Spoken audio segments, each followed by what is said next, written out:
Listen up, sports fans. Your favorite sportsbook, BetUS.com, is back for our 28th year of NFL action.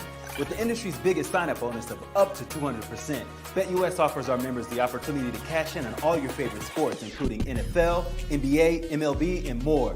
We've also got hundreds of new casino games, including the coolest new European slots, and our live dealers are waiting for you at the table. Sign up at BetUS.com today to get into the action. BetUS, where the game begins.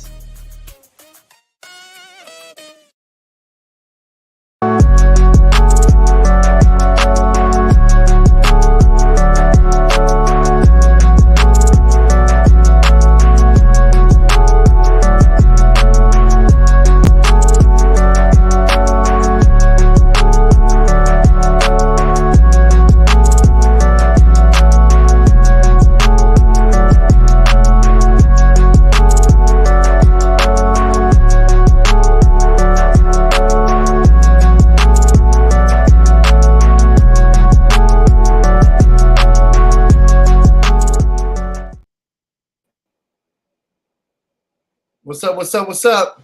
You're muted. And y'all see what I've been working on. Unmute. See what I've been working on. What I've been working You're on. muted. That is the newest intro for the Darion Hopkins Sports Show. I still gotta fix it a little bit. I still gotta fix the ending a little bit, but we here, y'all. Happy Friday, ladies and gentlemen. Happy Friday. What's up, fellas? How y'all doing? Doing good.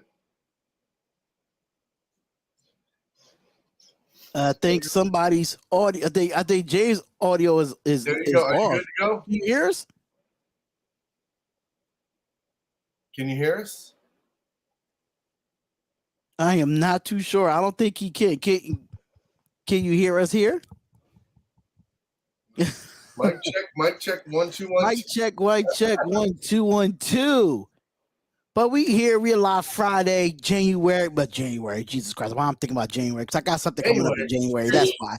June 30th, ladies and gentlemen, June 30th for the Darion Hopkins Sports Show. Bug will be on a little bit late. And James from No Mercy Sports is fixing his audio. Was good. No, Bug will be on later. He's running a little late. Let's get into all the NBA, NFL topics today. Yeah, we're gonna get into them today. But Mac, how was your Friday, man? How was your Friday? Well, I mean, technically my Friday is Saturday. You know what I mean? So it's a little backwards. Tomorrow's my Friday. But it was good. Oh, I ate some Mexican food for lunch. It was good. It's funny thing is, I had Popeyes today. Okay. Love the Popeyes. Can you hear us now? Yeah, I can hear you guys now. Oh, right. What the hell? What's up, bro? How you feeling today, man? Oh, man, you know how it is. I'm feeling good. I watched the Cubbies get a very good, convincing win, 10-1 win over the Indians today, and it was just something to watch, man. I'll tell you what. The Orioles stats. And I had to do a little bit of Throwback Friday today.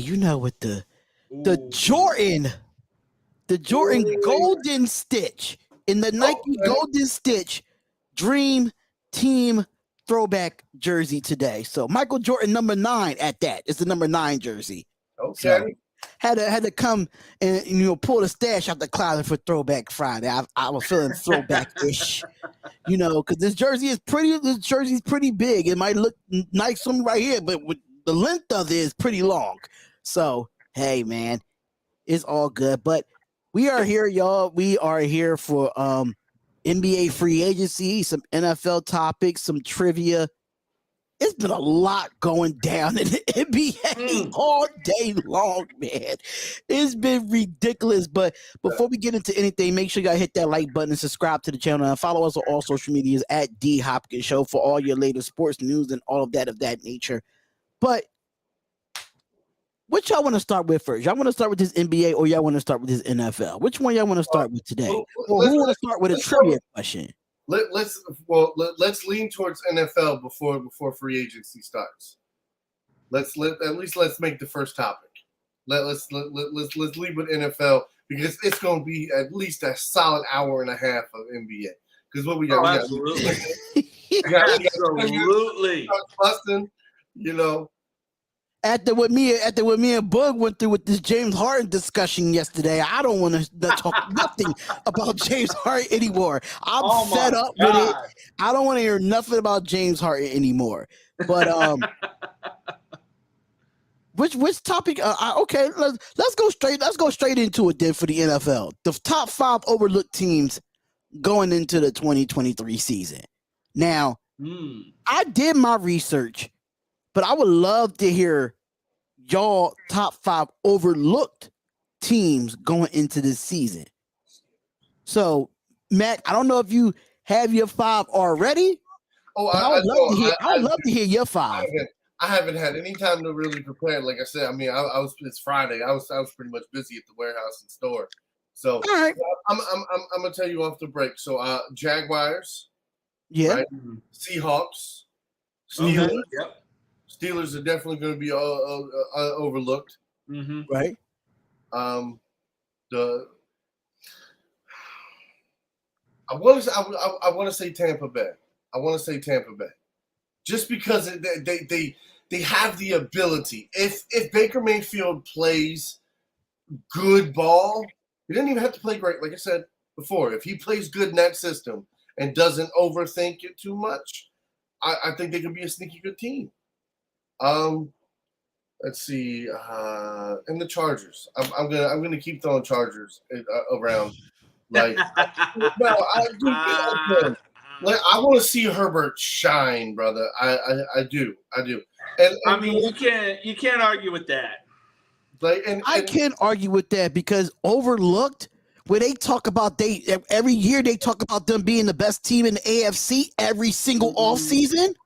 Come on. Yeah, I mean, come on. It takes one time. It's just they only need 1 year to overlooked. It's been so much media for them since Herbert came into the league. Oh, they supposed to be a Super Bowl contender. They supposed to be a playoff contender. They had more hype than being overlooked. Again, off the top of the dome. I mean, let's look at last year, for example. They were the last team I thought of. That's why I'm saying, like, I'm running through teams that could surprise, that could be sneaky good. And I'm saying, like, they're one. They have the opportunity because of the players that they have. And that's all I'm saying is, dude, like you can't deny the possibility of that team. And that's why as a Raiders fan, I think this is a joke. As a Raiders fan, I think this is a joke. I mean, even though I don't have no expectations for my Raiders, but I feel for Chargers fans because you have this talk every year for the last 10 years, and you still have done nothing to show for it. I mean, the Raiders been there. We had nothing to show for the last 25, so it is not really no clap back at that because I already know. I'll tell you right now, we ain't been shooting the last 25 years. We only had 2 good seasons in the last 25 years. I'm just going to throw it out there. But the chokers are just the chokers. That's what they are. I get it though. I mean, again, I like the Raiders, but I want to have them as an overlooked team. Top 5, no. No. No, I'm saying they're not even in my top 5. Nope. As far as the Chargers, though, because I mean, at least the Chargers had some quarterbacks. The last 2 quarterbacks they've had, at least decent to good. So I mean, again, like I said, it's what they do it's more on the coaching staff on the Chargers. There it is. I mean, that's it. If you the play, you have the talent. It's just like the Ravens. If you have the talent, there's no excuse for talent. But then it all comes down to you can see whether the coaching staff and whether those people really know what the fuck they're doing. Because I don't care what you say, if you've got multiple players at multiple skill positions that can play ball and you've got a half decent defense and you can't make noise and win all your winnable games, there's an issue with the coaching. Yeah, I mean, I'll agree to that because there have been just so many times over the last 2-3 years that even Brandon Staley has continued to shoot the Chargers in the foot, and they barely walked away with a heart attack victory or a heart attack loss. Right. Like, how he's still there is like beyond me. Like, he should have been told to kick rocks long ago. Well, I mean, they did bring in Kellen Moore as the OC this year, so it's no excuses for the Chargers. All I'm saying is I'll agree to that. I was hoping the Ravens were going to try to get Eric Bellamy as our head coach. bro. I'm just saying. There was some hope. I was hoping.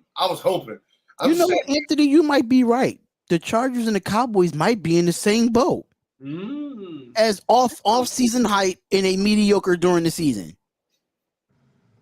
Or they have a understand that season and then choke in the playoffs. I mean, so well, the Chargers haven't choked to the playoffs, but they did do some stupidity against us to get into the playoffs. We could have both went into the playoffs at one point, but dog, that's the Chargers' problem there. We could have had 3 teams out of the AFC West that year. I'm just saying, but that's the Chargers for you. I just got some news real quick before we go back into the NFL. Adrian Wojnarowski just put out on his Twitter said the new NBA salary cap numbers for 2023 and 2024 per sources. So he says the salary cap is at 136 million. The tax level is at 165.2 million. Then the first apron, I think that's what you mean, is 172.3 million. The second apron is 182.7 million, and the non-taxpayer mid-level exception is at 12.4. The salary cap and the tax levels will rise to 10%. Just wanted to throw that out there real quick. That's what I just got in the tweet spot because free agency is going to start in like 3 minutes, basically. But my top 5 is some really underrated. I mean, I don't have them in a particular order when it comes to overlooked teams. But my number 5, I think the Cleveland Browns is an overlooked team. I think they are, and I'm gonna tell you why. Because now we have to see what Deshaun Watson can do under a full season with them. Now, Amari Cooper has been one of the. Now, I'm not a real big fan of Amari Cooper because he used to be a Raider, but I mean the numbers don't lie for Amari Cooper. I mean, you got one of the best running backs in the league in Nick Chubb. Oh, silence! And you got an underrated tight end in David Njoku. Their defense always been good with Myles Garrett. I think if they offense can elevate with the run style and how Deshaun Watson plays at quarterback with the OTAs and all of that nature, I think you watch out for the Browns being overlooked. Only reason why they're being overlooked because of their name and their franchise. I think I mean, I'm not asking them to win the division. I'm not asking that, but I think they could get at least 9 games, at least. Okay, and the Chargers are going to beat you back to back. The Kansas City are going to beat you back to back. Let me tell you something here. Like you can tell me. Like go that. Look it up right now. Look it up right now and tell them the last time Chargers beat us back to back. Hey, I'm gonna just say this. Look at the division that the Browns are in. But I don't think they're going to sweep. I don't think they're going to sweep anybody into the division.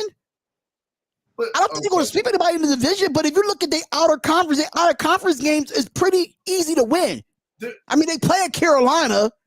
That's a win right there because Carolina's not great. That's not a guaranteed win. It's not a guaranteed win, but I would pick Deshaun Watson over Bryce Young to start week 1. Who's their backup quarterback outside of Bryce Young? Like, come on. What did you say before? You have to prove it. And I think they will. I think they will. But I like the on paper. On paper right now, I like the Cleveland Browns. On paper, I like them right now. It might change later on in the year, but I like them on paper right now. Bro, in 2011, people liked the Eagles on paper, and they didn't even make the playoffs. Well, we'll see, man. I think they overlooked right now. You get a full season with, but in 2011, what quarterback did the Eagles have that's better than Deshaun Watson? I mean, granted, he wasn't as what he used to be. They still had Mike Vick. I think Watson's going to ball this year. I think he has a lot to prove, and that's why we have that's why it's the top 5 overlooked because you're overlooking the team like the Cleveland Browns. I would still overlook the Browns because they won't do anything in the AFC North. In-division play alone is really what sets him apart from not getting 9 wins. I think because he's going to have a lot of in-division losses. You really think so? I don't know. I don't think in the NFL you can have individual losses. I don't know about that, but who I don't know about individual losses in the NFL. It comes from a lot of reasonings why you lose a football game, not just because of an individual loses the game for you.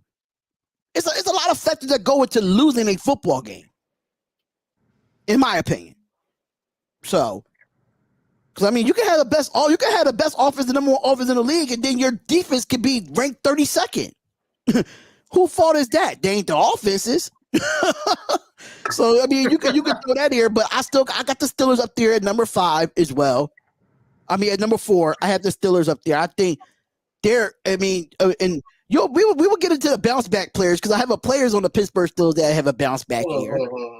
You name dropping Njoku, right? You're talking about a guy who ain't never even sniffed 800 yards. I said he's an okay tight end. I never said he was a top 5. I said he was an okay tight end. Well, no, you name dropped him the other day.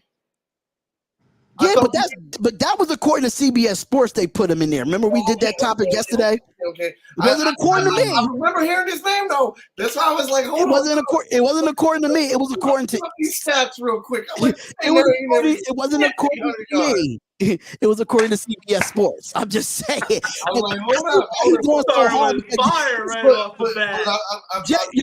Bro, he's going so hard because he's a Ravens fan. That's the AFC North. That's why he's going so hard. Hey, I mean, blame him. The AFC North is arguably the most stacked division in the AFC. Listen, all I'm saying is, I'd be like if somebody's talking about like, yeah, man, the Commanders are going to beat everybody in the league, everybody in their division, but the Eagles, yeah, Commanders. You the same one that hyped the Commanders up. Motherfucker, who you talking about? You was the same one that hyped the Commanders up in the last couple of shows when I told you the Commanders was not going to be shit. I told you that. And I like the options. I don't think the Commanders going to be great. I just don't think so. Nonsense. You have an unproven Sam Howell. I'm sorry. You got to prove it to me. I mean, hey, he giving me freaking Taylor Heineke vibes. You know what? I like Taylor Heineke. I don't like him as much, but I like him. No, I'm being honest. I'm not a big fan. I'm not a big fan of the Commanders this year. They might be honorable mention of overlooked, but they got to prove it. They got to prove it to me. They do. Absolutely right. Another team to look at. Oh, guess what just happened? Draymond Green, 4-year contract, $100 million with who? The Warriors. So Draymond Green is off the board, y'all. Draymond Green will be returning back to the Golden State Warriors. Bug. Yes. And they got CP3. Yeah. So it's a 4-year deal, $100 million contract for Draymond. Bye-bye, Denver. Bye-bye. We gonna get into that. That's not enough. Come on, man. You got to bring a bigger shovel than that. You never know. Listen, the way they just signed Draymond Green, you never know what happens in this free agency. You just never know. Absolutely. And you know what? I would not be surprised if the Warriors go after Bruce Brown now. I would not be surprised. You know what? Put me on that same shit. I'm smoking the Warriors pack right now. They stay small. They don't go big. They don't go after any bigs. I mean, what other bigs I don't see them going at the Lopez. I don't see them going. I mean, Vucevic is what, re-signing with the Bulls? So who else is out there? I mean, what kind of cap space would the Warriors have if they were to try and sign Giannis? All right, so we do have another thing here. Cleveland Cavaliers, Caris LeVert agreed to a 2-year, $32 million contract to stay with the Cleveland Cavaliers. Not a bad stay. I do like him as coming off the bench or starting. Caris LeVert is not one of those guys that he's a star, but he definitely helps out numbers wise. Yeah. I mean, he shot 39% from the field, and he has a career high of 127 3-pointers this season. So, I mean, given the talent that the Cavaliers had, I'm honestly surprised that they were even in the playoffs this past year. Right. Agreed. But I'm gonna get back to my oh my God, this is coming back and forth now. Drew Eubanks, I guess he's gonna be a bench player for the Phoenix Suns. He signed a 2-year agreement. His agent is Jay Dunleavy. So I guess he's part of the Dunleavy family, whatever it is. But Drew Eubanks has signed a 2-year deal with the Phoenix Suns. That's going to be a bench player. So, Okay. look, you ready? Let me know. Give me a thumbs up when you're ready. All right, so I'm going to get back to my top 5, though. What's good? What's good, John? Now we got the full crew. But my top 5 I got right now when it comes to overlooked teams, Browns, number 4, Steelers. People might say something. People might say about this team here, but I don't think they're going to be a great team, but I think they're going to be better than last season. And that is the Los Angeles Rams. I'll be completely honest. If you have a 100% healthy Matthew Stafford with Cooper Kupp and these boys, do not underestimate Sean McVay. Hey, Kyle Kuzma just signed with Washington again. He's coming back to Washington. No, that might be all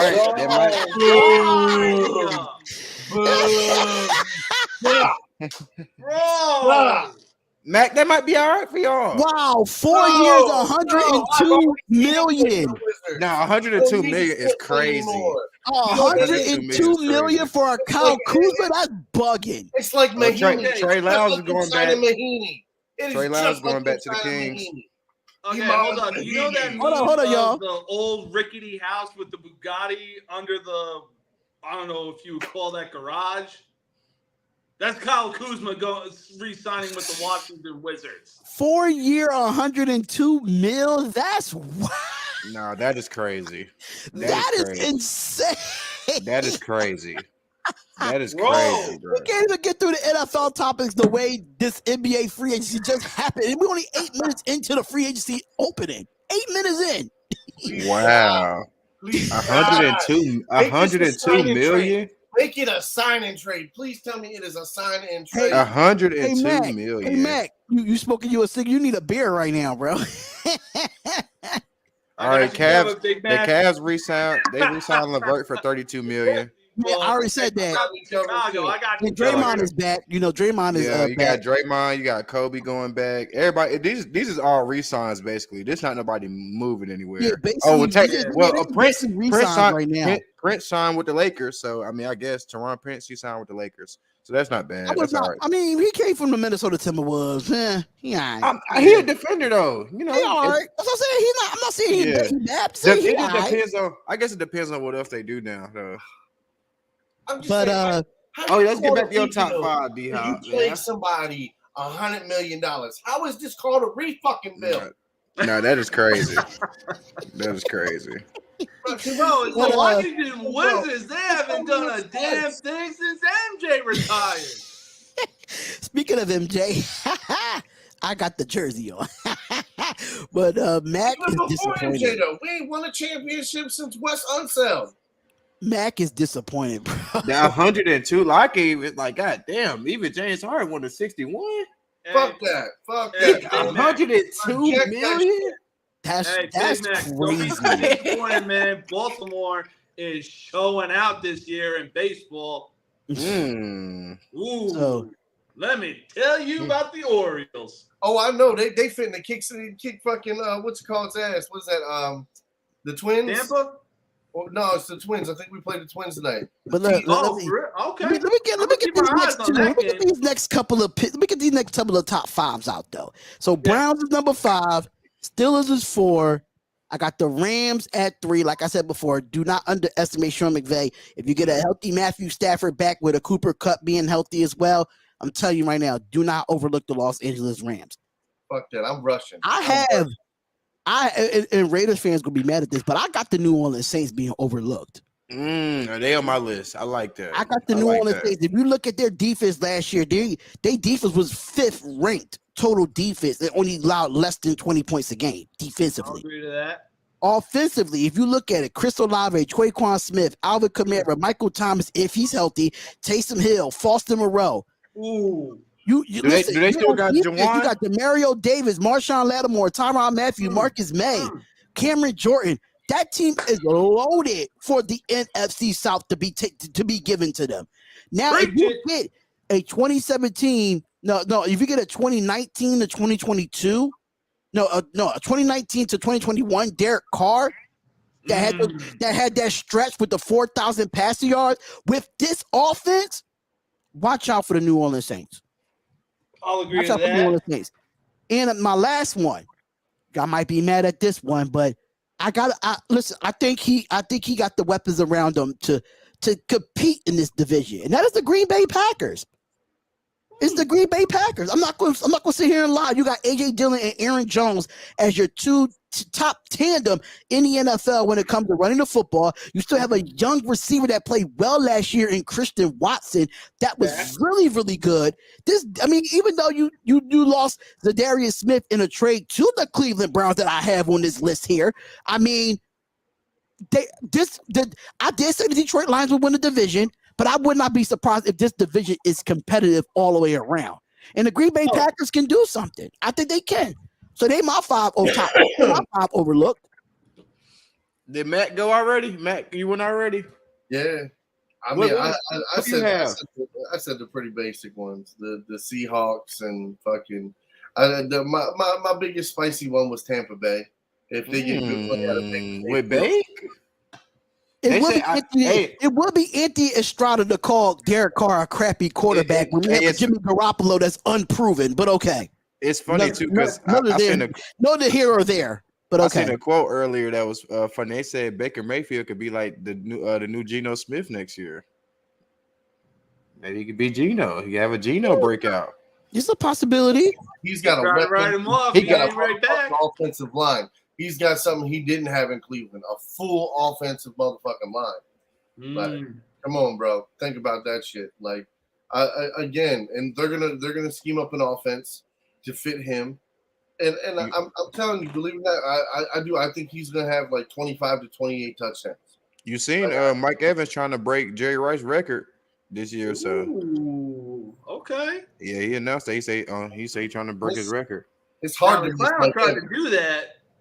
Had a chance to do that, but he decided to throw away against the Jets, literally. And if you don't know who I'm talking about Antonio Brown.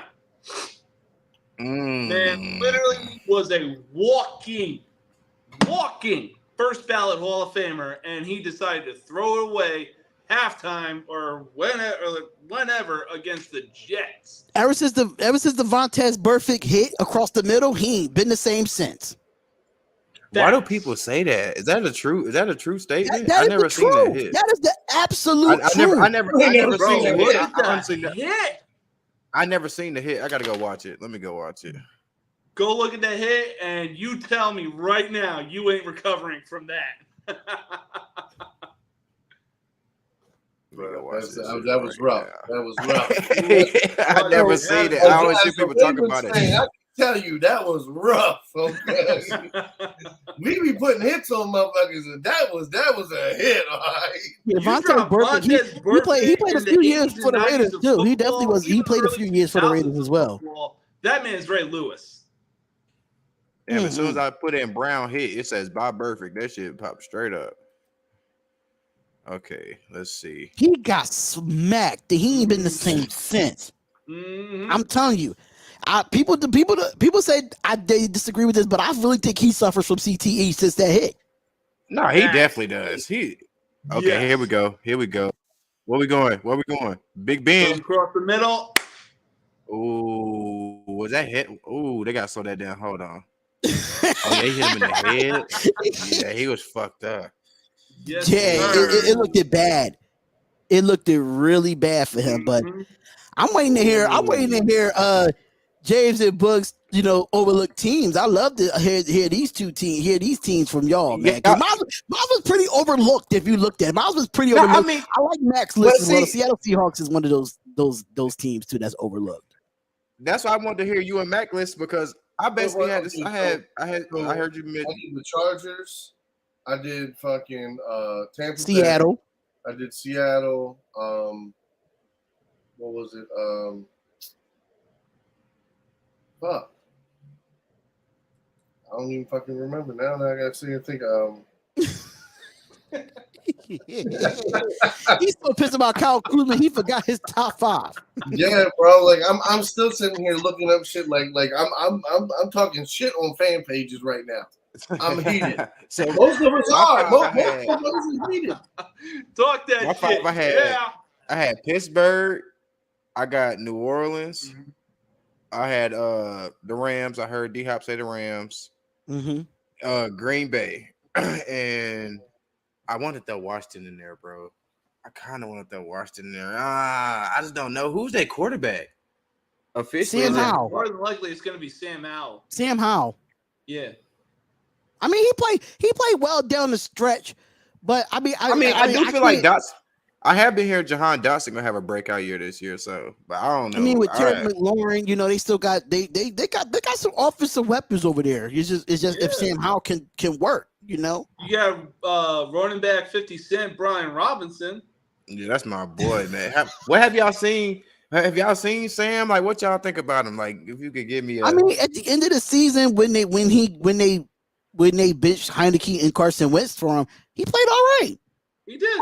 He wasn't bad. He played all right. They won games with him, but it was all right. Honestly, with Sam Howell, I get Taylor Heineke and Brock Purdy vibes. Like, he's that underestimated quarterback that you just overlook, but he's got the weapons around him to make himself relevant. Facts. Ooh, okay. Bulls are bringing back Kobe White on a 3-year deal. Yeah, I seen that. I mean, Nuggets re-signed DeAndre Jordan. Damn, they said they ain't let him go, man. Big man is coming off the board. That's what I'm saying for the Golden State Warriors. I mean, what can you do there since they brought Draymond back? I mean, it's gonna be tough. 40 million? Yeah, 40 million. That's a waste of space right there. But I'm still tripping off that Kuzma contract. That is wild. Max. Wait, but him down here is not. I don't know if it's you. If I'm pointing at you, James, I know I'm pointing at you. Yeah, you pointed at me. These teams, bro. I need to hear these teams. Over 5. Your top 5. Yes, here your top 5. Yeah. So honestly, in no particular order, I'm gonna have to say 2 teams from the NFC North because most people are just gonna keep looking at the Minnesota Vikings. I got the Chicago Bears. Just because of what an outstanding offseason that they had just immediately after their season was over. Bruce Brown goes to the Pacers. I'm my bad and not mean to interrupt you. Oh my God. No. He going to the Pacers? 2 years, $45 million. Oh my God. Him, Halliburton, if they keep that team together now. Bruce Brown. They keep Miles Turner. Wow. Buddy, if they keep Watch that out. team together. Now that's a team to not overlook in the Eastern Conference.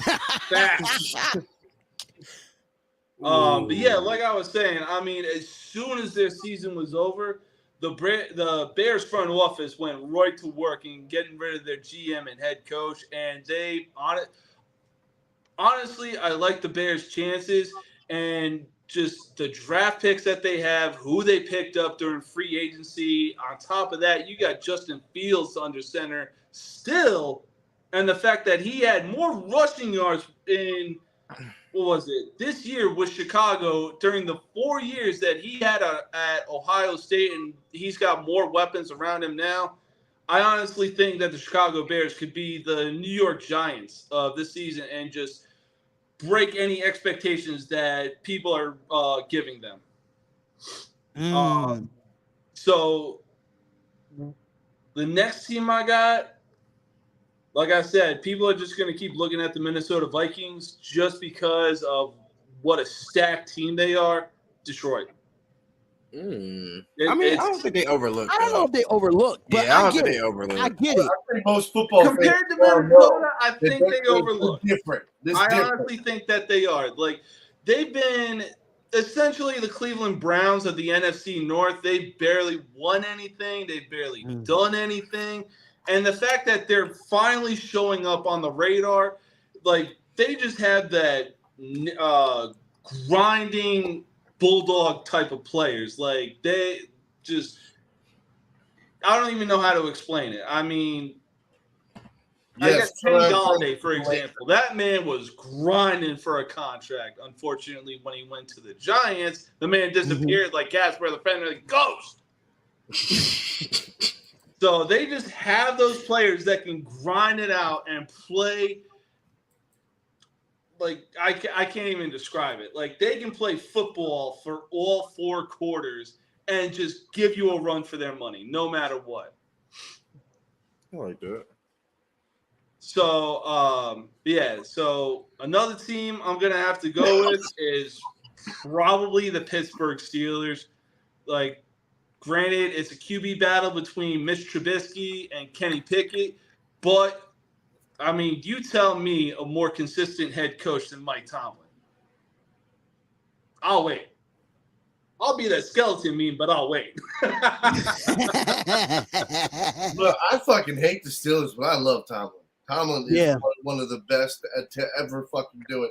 The simple fact is that he's had multiple years where he's had Ben Roethlisberger injured. He's playing the backup, nobody fucking quarterback. He won games with Mason Rudolph. And bro, still had a winning record. Had a winning record. I mean, granted, what they go like 8-9, 9-8 last year. Jeremy Grant re-signs with the Wizards, agrees to a 5-year, $160 million. Who? You said Jeremy Grant? Jeremy Grant, $160 million, 5 years from the Blazers. So he's staying with the Blazers, or he going to the Pistons? Nah, he just the Blazers, they just signed him. Oh, okay. 160. Woo! There's some big contracts out here today, man. It's crazy. Remember, I just told y'all the new CBA deal. That's why this is happening. Fucking, I got people telling me the only reason the Wizards signed Kuzma is because they had to spend money. And that sounds stupid. You could have spent money somewhere else instead of Kuzma. So fucking stupid. I mean, but then you got to think, man, that kind of helped y'all out. You couldn't pay nobody else $100 million? There ain't nobody out there better than Kuzma to give $100 million to? I think the contract is weird, but it's good to I think the contract. I think the money. No, I don't get. There's better for $100 million for what is it? 4 damn years? You tell me Kuzma's the best player we could have brought in? No, we could have let him go hit free. I think I could have got him for less than $100 million. Exactly. So there you go. You put a fucking. Could have got him less than $100 million. I think $100 million is for the Wizards. And that's it. You put a reserve. But I'm telling you, like, you could spend $100 million fucking dollars. I can tell you a better way than spend. For real, you could have gave him about $60 million. That's what I was thinking. D-Hop, I was like, that's kind of OD. Like, that's kind of OD, bro. I mean, if you look at Kyle Kuzma's numbers, he had all career highs this year. Yeah, but I mean, but $100 and something million over 4 years. That's it did in the condition of your team. That's why I get what Mac's saying, but then I'm trying to look at the other aspect of it too. Like, okay, maybe they're trying to be on. We're trying to bring Kuzma in. We got Jordan now. So we could try to make moves from there. You get what I'm saying? So it's like we not too much scrambling. We got the rookie now. You know, you got a rookie. He still might grow. They saying he still might grow. He might be like a Giannis. So it just it just depends on what else. Whatever his name is, the French guy, whatever the dude. Yeah, they say he might not be done growing. And he might be like a Giannis type guy. We're talking about a 3-year project. Everywhere on the Wizards shit, they talking about a 3-year project. Man, what is the point of spending the money and bringing these guys in if you got a 3-year project? These guys ain't gonna be here in 3 years. Facts. Got a point. I mean, if you got a project, you either rebuilding and letting. Yeah, we just said that, Tom. Kobe, that's crazy. 160. That so. I mean, so now what is Portland really doing? Because they just gave him that. I don't know. I'm really surprised that Bruce Brown going to the Indiana Pacers. I think that's the shocker for me as of right now. That's big. That's big right now. Yeah, I'll agree to that. Yeah, Bruce hit it. I don't think Bruce got a lot. He got $45 million for 2 years. Oh, yeah, that's something y'all could have got. Damn, you're right, man. Yeah. Definitely could have got Bruce Brown to the Wizards. I agree with that. That's I mean, and the whole thing is like we actually need a big man. So the rookie Television can or however the fuck you say his last name, so he can learn. And the fact that you lost Porzingis to the fucking Celtics. Yeah. Of all teams. Like, bro, we down on big man. Like we need a big man, and we Yes. one, but we need a veteran to like spot hold, place hold right there until he can get up to par. But that's what I'm saying. Like bringing a Kuzma back. Who the fuck is Kuzma helping? Kuzma ain't helping nobody. It doesn't make no sense. That's what I mean. Like, even if you gotta spend the money, why would you spend the money there? So before we get into any more NBA talk, before Woj gives us another bomb here, because okay, Troy Brown, he signs with the Minnesota Timberwolves. Don't know who that is. Don't know too much about Troy Brown. Yeah. He's but Troy Brown decent. Yeah, he's decent. He's decent. Yeah, so but like at least 10 points a game or some shit, or yeah, give you about 10 points a game, 11 points ish. You know, we're gonna get into that topic too, Anthony Price. We're going to get into the topic about ESPN laying people off because I really got want to say some things about that. But as far as the top 5, I think it's the top 5 slot the productive slot corners that you're I mean not corners, but most productive slot receivers. I'm sorry, slot receivers that Bug put in the chat. So I'm gonna do my top 5 productive. Yeah, let me hear. That's why I put productive. Yeah, that's why I put productive. I'm doing production. Yeah. Number 1, I don't have no ranking, but number 1 is Cooper Kupp. Definitely my top productive slot receiver. Yeah, the fact that he was a Triple Crown winner 2 years ago. Yes. Yeah. Position at that. So, number 2. My shit blown up. Darnell Mooney. Darnell Mooney is a very productive slot receiver for the Chicago Bears. Number 3, Tyler Boyd for the Cincinnati Bengals. Love him. Even though Higgins and Chase is going to be on the outside, but now you put Tyler Boyd in that slot, and he's been very good for them. Number 4, Tyler Lockett. Absolutely got to be in this list of production. This guy can play outside. He could play inside. He could do it all as far as slot receivers go. Yep. Now, this might be controversial, but he could line up all over the field, but he definitely do his damage in the slot.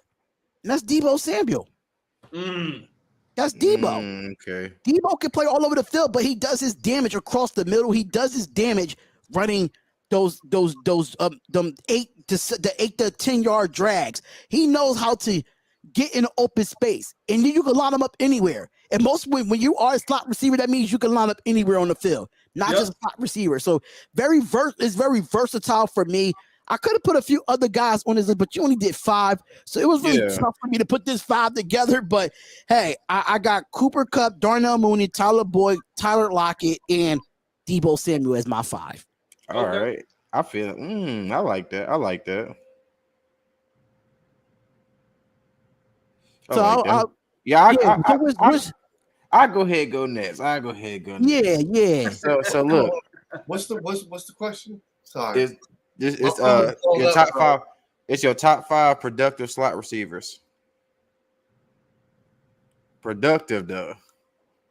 Only reason why I didn't put Hunter Renfrow up there because of the injuries he had last year. Okay.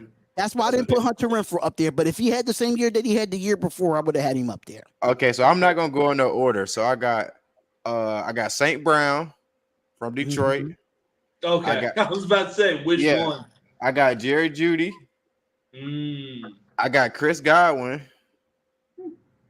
I got Christian Kirk, and I got CeeDee Lamb. How do you leave Cooper Kupp? Because I already know about Coop. Like that's too obvious. I want to go. I'm going like when I was looking into it, I'm looking at how many plays they played in the slot.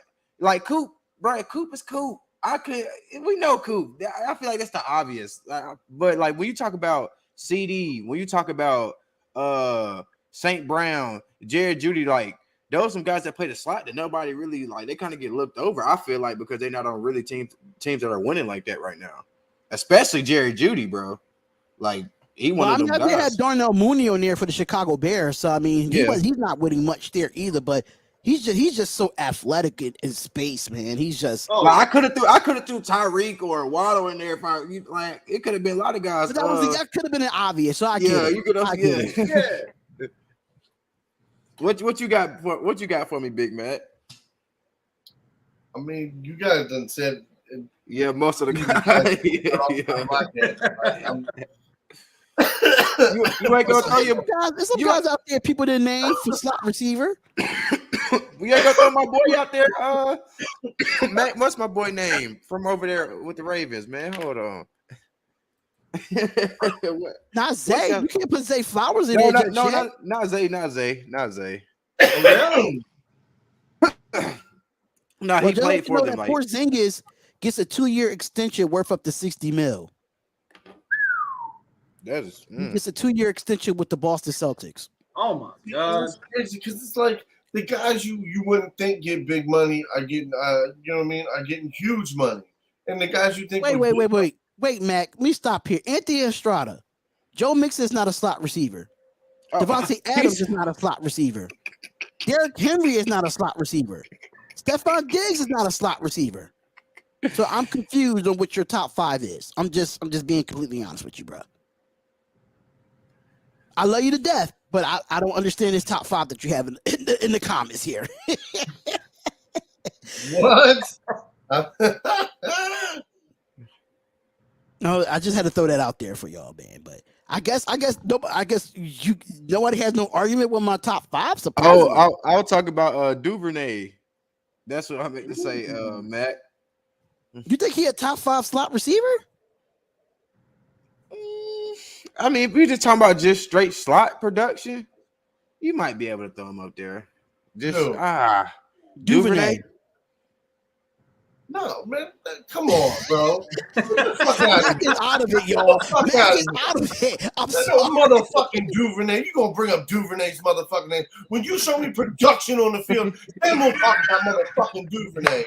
Just like Prochet. Why the fuck do the Baltimore Ravens keep trapping these little-ass motherfucking wide receivers? They look like goddamn toddlers on the motherfucking field. Oh, I'm going to use them as a gadget play. But that motherfucker don't never get on the field because he don't play. I'm sorry, but this is the Mac attack. You don't make the play. Why the fuck back? This is the Mac attack, y'all. But he returns punts, bro. He returns punts. No, this ain't the Mac attack. Oh, he said, I just heard receivers. What's the defense? The topic was top 5 most productive slot receivers. Now we know Devontae Adams could line up in the slot, but we know that he's not a slot. So it's the difference. Talk about particularly slot receivers. I mean, okay, so you know what? I'm gonna say one. The rookie, the Saints, Olave. Chris Olave. Bam, that's one you didn't mention, did you? As a slot receiver, I thought he was a number 1 or number 2. Javon Carter. He signed a $20 million to the Bulls for 3 years. Javon Carter goes to the Bulls. $20 million for 3 years. That was one of those 10 intriguing free agencies that nobody was talking about. I like Javon. That's big. That's big for DeMar, bro. Get him a point guard because he hasn't had no consistent. Caruso gets hurt. All his point guards get hurt. True. I mean, you kind of put Caruso on the bench if he's okay with that. No, I'm just saying. I think he's a good backup if Caruso gets hurt. He'll be a solid backup for them. Yeah, I don't know. They might battle. They might battle for a start though, because they both kind of the same player. Caruso just a little bigger, but they both the same player. That aggressive type of player. That like, Chris Olave, but less dirty. As a slot receiver, Chris Olave. I mean, you can throw. You can argue that. You can argue that. You can argue that. Yeah, you could throw. You could throw him there. But yeah. Ooh. Nuggets re-sign Reggie. Okay. I mean, I would have went with a Traquan Smith as a slot than Chris Olave, you know. But I get it. Because I want to get through these top 5 because my top 5 lists are good. Let's hear it.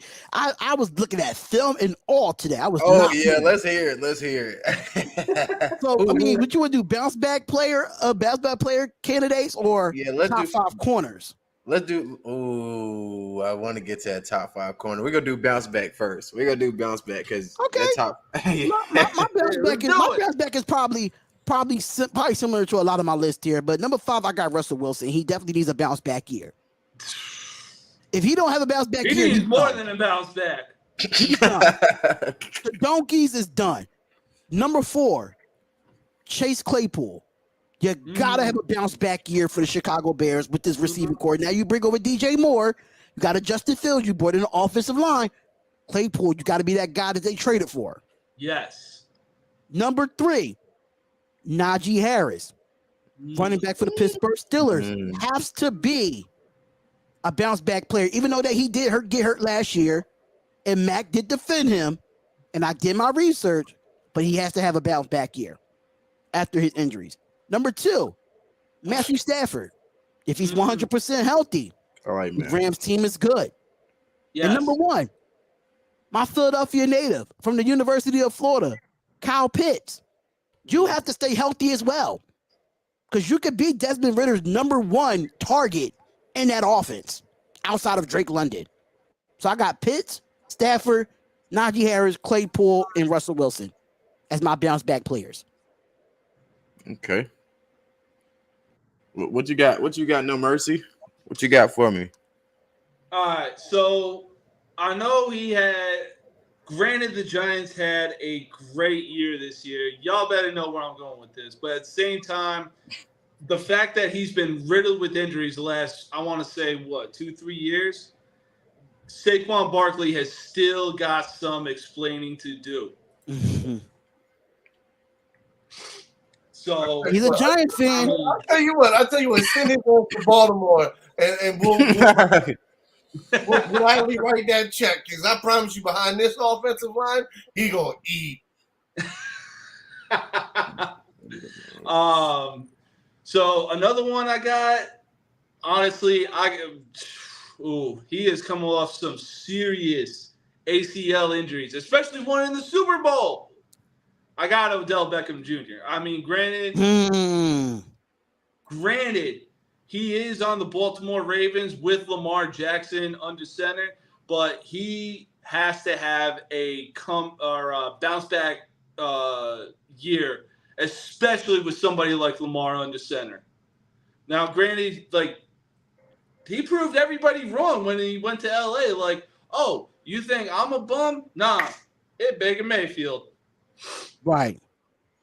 Another one I'm gonna say, I'm gonna completely agree with you, Chase Claypool. Granted, the Chicago Bears do have DJ Moore that Justin Fields can look to, but Claypool has to be that Pittsburgh wide receiver that he was fucking hungry and just mossing people. And then, let's see. Is it my turn? I think he got 2 more. Oh, okay. You said Claypool. You said Barkley and Odell. Odell. Yeah, So you got 2 more. Oh, man. I'm honestly going to have to agree with you on Matthew Stafford, because despite the fact that the Rams were the defending champions, man, ain't no way Matthew Stafford should have gone down with injury and been out for the rest of the year? Yeah. Oh, yeah. It's like the show I Love Lucy. You got some splaining to do. Listen, I know about I Love Lucy. My ex used to watch it all the time, so I know. Let's see. You know what? I'm going to go controversial, and I'm going to say Deshaun Watson. I like that. I like that one. I like that. Bro, you have to eliminate everything that has been talked about you that happened in Houston, and you got to make a statement in Cleveland if you actually want to make the Browns relevant since 2020 when Baker Mayfield took him to the playoffs. Agreed. 100%. Very, very interesting 5 over there, bro. Woo. Okay. Now is it my turn? Come Yeah, on, let's get it, Matt. Let's get it, Matt. Let's get it. Are you over your Wizards misery at this point? I'm gonna start Jared Goff. I feel like Jared Goff really needs to bounce back. He's gonna gel, and fucking bro, I feel like this could be his real year. Like he came close with LA, but I think imagine if he wins with Detroit. Ooh. Stafford wins with the Rams, and then he turns around and wins with Detroit. How fucking sweet history that is. And there you can really make the question of who won the trade. It really does. All right. So next up, and yeah, I'm a Ravens fan, so I'm gonna talk about it. J.K. fucking Dobbins. He has to have a bounce back year. You want to prove you're a true starter in this league. You want to get real starter money. You want to be let's see you do it consistently for an entire fucking season. I want to see the bounce back. Facts. On to another one. I'm calling him out. I don't care. He looks like a toddler, but you know what? He can make plays, and that's Kyler fucking Murray. I'm calling him out. Step up. Step it up. And the whole thing is, you see him make plays, and that's why I'm pissed off, because you can't make too many excuses for him, because look how he can play when he wants to, and that's what I'm saying. Like, and it's scary, dangerous. Go ahead, No Mercy. I see you want to say something. Hey, hold up. He gonna need a step ladder if he want to step up. Well, put some lifts in the shoes. I'll be seeing them ads on Facebook, and it's funny as shit. I'm 6'6". I don't need no goddamn lifts in my shoes, and I be seeing that motherfucking shit. Like, come on, bro. I mean, hey, he gonna have to put down the Xbox controller and pick up the playbook. I mean, again, it all comes down to, yep, you're right, preparation and how you approach the game. So, I mean, like I said, hopefully, with age, you mature. You know what I mean? Like I said, he has to have a bounce back.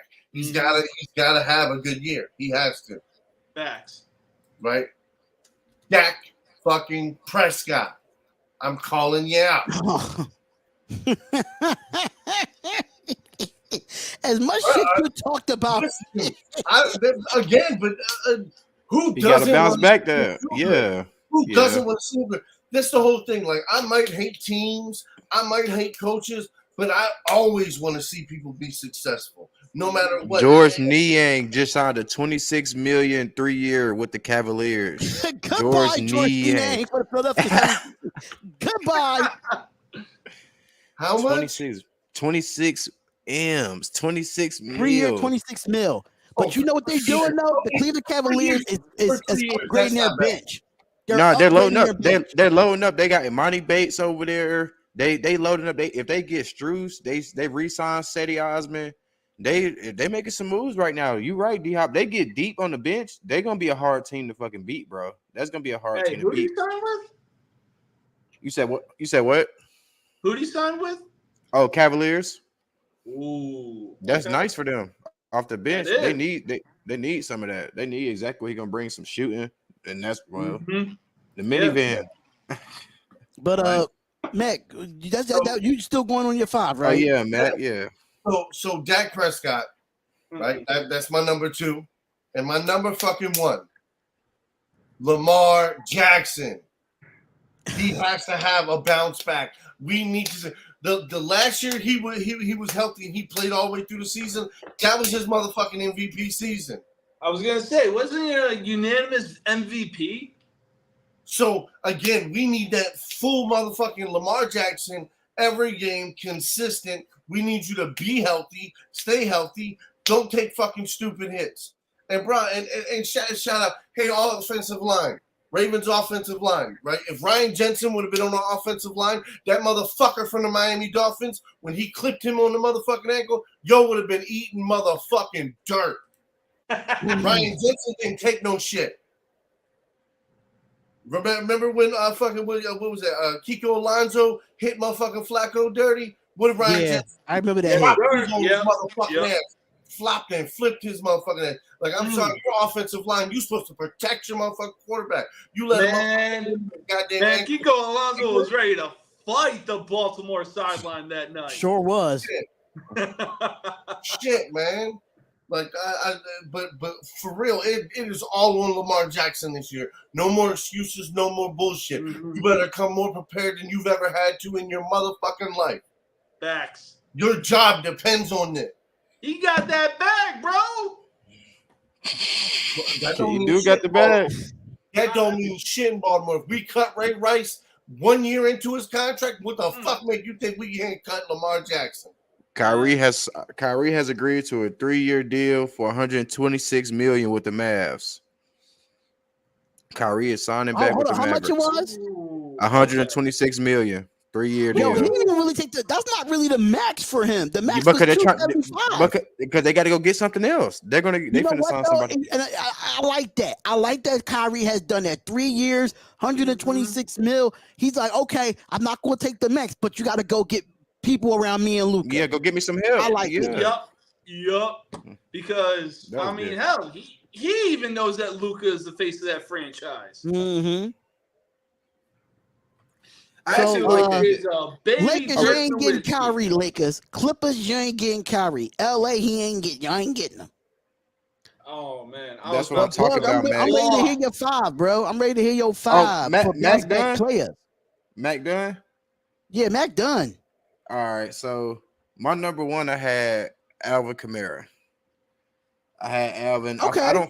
I had Alvin, and I don't feel like he had a bad year. He just not where he could be at. You get what I'm saying? But he got Drew Brees. Yeah. That was his first year. You know what I'm saying? He's just still readjusting. I had Alvin at number 2. I mean, look at the quarterbacks that the Saints had. Yeah, agreed. At number 2, I got Saquon. Y'all talked about Saquon already. At number 3, I had Allen Robinson. Now, granted, they didn't give him a lot of touches, but bro, like he's just way better, bro. He could be maybe I forgot where he went. Where did he go again? I know he was with the Rams last year. He's in Pittsburgh. He's in Pittsburgh. Yeah, so with Kenny, so he could be the vet, because you got Deontay, you got all George these young Pickens. Yeah, Pickens, young guys. He could come there and get some. So I got him. A veteran for Pickens. Ooh, that's deadly. So my number 4, y'all might not know him like that, but I kind of been a fan of him since he was in Atlanta. Deion Jones. So since he got traded to Cleveland, I just feel like, bro, like he just have been the same player at all. He played linebacker, but he just kind of had been the same player since he left Atlanta. I would like to see him have a bounce back year. He kind of looked bad last year. And then my last one, I had Miles Jack. You go from zone. When you take a linebacker that used to like either dropping straight back into coverage. Yeah, that's what I'm saying. Like he was right. Yeah. A man-to-man, and rush, man-to-man rush, and you don't really get to drop back in the zone. You don't really get to read the play. Yeah. More as though have to just read the man. Agreed. So from like that's the difference. Sorry. My number 5, I had my boy Miles Jack, man. Like I don't know what's going on with my boy Miles Jack right now, but he need a bounce back. Just to let you know, he's still out there in free agency. He has not been signed yet. He's a free agent, man. Yeah, he's a free agent. Okay. Yeah, like I don't know, man. I got 2 more teams that I need to mention for overlook. Oh yeah, go ahead. No mercy. Okay. So I already know you gonna like this, boo, but I'm gonna go with the Miami Dolphins. Oh, They are assuming, but you know what they say about assuming that Tua stays healthy. They deadly in the AFC East. Go ahead, say it. Mike White. That's what I'm saying. Hey, Mike says today anything. Hey, give me Mike White or Skylar Thompson. They still damn, man. Chris Middleton signs a new 3-year, $102 million to stay with the Bucks. Okay. Damn, I wanted him to leave, man. I'm not gonna lie. I wanted him to leave. Fuck. That means Brook Lopez is out of here. Brook Lopez is not coming back then. And then this is not big. They just had a contract, but Joe Ingles, he signed with the Magic. Oh, that means Lopez to the Wizards. Ooh. Damn, Chris Middleton. I want him to fucking leave. He's not gonna never leave that team, bro. Bro, I hate this shit, man. Yeah, so closing out my top 5, I mean, Booga already mentioned it with Miles Jack, the Jacksonville Jaguars. Yeah, nah. Like, Yeah. I mean, the AFC is just so stacked It that is. people are just overlooking Jacksonville. It's like, all right, we got the Kansas City Chiefs, we got the Cincinnati Bengals, we got the Buffalo Bills, we got the New York Jets just because they signed Aaron Rodgers. That's the other team that I said. That's the other team that I said. That's right. That's why I was like, hold up. It's like that. It's like that scene from the Remember the Titans. Sunshine, sunshine. Hey, you know what's crazy? I don't know if y'all remember that rain game, but whatever rain game that they had against the Eagles, bro, Trevor Lawrence never bounced back after that shit. He had like 2 fumbles that game. He was getting fucked up. I remember watching that game. It was right. He was getting fucked up. I think Trevor Lawrence is going to have a good year this year, knowing that he's under the same system. Mm-hmm. He has a consistent head coach. You have a consistent offensive coordinator. And Doug Peterson is a great coach. I think for me, the fact that they erased a big-time deficit against the Chargers in the playoffs, they're going to use that momentum to ride into this season. Cam Johnson has agreed to a 4-year, $108 million deal to stay with the Brooklyn Nets. That's a good move for the Brooklyn Nets. That's a good move. I wanted them to keep Cam Johnson with Mikal Bridges. I want to keep them two together. I need these players to leave so when James Harden go wherever he go, we can get some pieces to win this ship, man, that we need to get. So I need just send him back to Brooklyn. Send him back to Brooklyn. He be all right. It's crazy. It's crazy, D-Hop. Though I honestly thought about that, bro. Like not being funny. I can see them trying to do that though. I can see them send him back to Brooklyn. But at the same time, I still want the Sixers to get something back in return, something valuable back in return, because you gave up James Harden, you got James Harden and got really nothing back in return for him. Yeah, and they're saying him and Tobias are going to be in the package. You gave away a bunch of draft picks that you did not have this year, and now you got to get players, draft picks. You got to get the whole 9 yards for real. Facts. Because you gave up so many draft picks to get rid of Ben Simmons. You gave up so many draft picks to go get James Harden. Listen, it's time to get something for Joel Embiid at this point. But I mean, they need the whole 9 yards in the kitchen sink, for Christ's sake. Facts. Facts. That's absolutely facts. But Bug came with this one here. Top 5 corners. Yes, sir. Yes, sir. Well, I'm letting you take the floor on this one, then I'll go after you. So I want to hear your 5.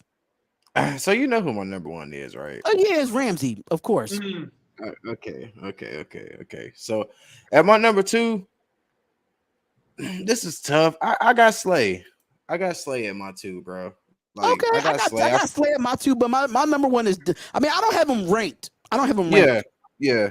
At number 3, I got Sauce Gotti, man. Sauce Gardner, man. Like that's just he one of them boys to me. And number 4, man, this guy, and this is my personal opinion. I just don't like him because I went to school with him. But I got Jair Alexander, bro, at my number 4. But you don't like him just because you went to school with him. He one of them aggravated dudes, bro. He just aggravated, bro. He like one of them. I play too much. Real quick. So far, what player better than Kuzma has been signed for more than $100 million? Or at least you're right, though. Damn, you're right, though, Mac. They could have signed Middleton. You can make kind of a case for Cam, but I get it. You can make a kind of a case for Cam Johnson because he played better when he got to Brooklyn. But I mean, that was only a half a season, so that makes sense. And Chris Middleton, he re-signed with the Milwaukee Bucks, and Kyrie re-signed with the Dallas Mavericks. So that's 2 players right there that's better than Kuzma that re-signed with their teams. I put Bruce Green Middleton. Middleton could have been big for y'all, definitely. Yeah. Him and Bruce. Y'all could have really signed both of them. That kind of would have brung. Yeah. I mean, Chris Middleton. So your 5 is. Oh, yeah. So I got Ramsey. Well, I ain't gonna go. I got Ramsey, I got Sauce, I got Jair, Slay, and then my last one. It's between these 2 guys, man. I don't know which one I want to say. Your list is a little bit like mine, but I got a little bit of tweaking. I'm gonna say L'Jarius Sneed, bro, and only because of the defense he's on. You get what I'm saying? Like he does all right, bro. Tonight, He's not better than the 5 that I have. He's not better than the 5 I have. Let me hear your 5 then. Sauce Gardner, Patrick Surtain, Jalen Ramsey, Darius Slayer, Marlon Humphrey. Okay, Hump. I did miss Hump. I miss Hump, and it's crazy. I like Hump. Damn, I miss Hump. Okay, you got. I like his game. If he can stay healthy, I like his game. I like Marlon Humphrey's game. Yeah. Damn. I don't think Sneed is better than my 5. I don't think anybody. He's only been injured one time in his entire career, for real. Who? Like Marlon Humphrey, he's literally missed only a handful of games his entire career. Yeah, true. But I like his game, though. I do like Marlon Humphrey's game. That man is consistent. My man was having major hamstring problems and still came out and shut the Bengals out. I like that. I like my 5, man. I like my 5. I wouldn't put Sneed on there. Sneed he's all right, but just because of the defense that he's in. But if I had to do an honorable mention of top 5, Tariq Woolen. I like that. I like my that. honorable mention. If I was to throw an honorable mention in there, bro, you got it from the Saints. The cornerback from the Saints, what's his fucking name? Marshawn Lattimore. Yeah, bro. Like I don't think he don't get a lot of respect because, bro, he be putting that work in. You do. Like, yeah, I mean, everybody get burnt every now and again, but bro, he is a 100%. He's a dog. That's if you give Woolen the honorable mention, I feel like I gotta go hometown with this one. I gotta give my boy JC Horn some love, bro. Horn is not bad, bro. He's not bad. He's just on a bad team. Yeah, his team sucks. Carolina. Ooh, yeah. Okay. Yeah.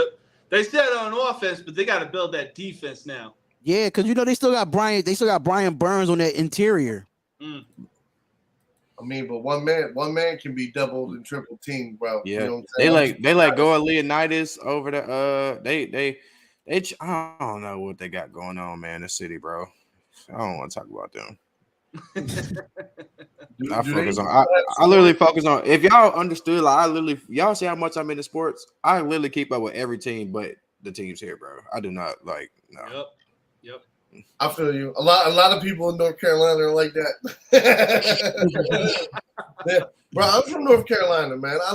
We talk about some college basketball or something, we can talk some college. We got college. I mean, I'm down for some college basketball. I'm Tennessee all the way. When it comes to baseball, football, basketball, every sport is Tennessee. Speaking of college basketball, bro, did y'all see the news about the guy from Virginia? I forgot the coach's name, but I know he's in the Hall of Fame for coaches. But the basketball coach for West Virginia, he had to step down because he had. Yeah, I heard about that. That was a while ago.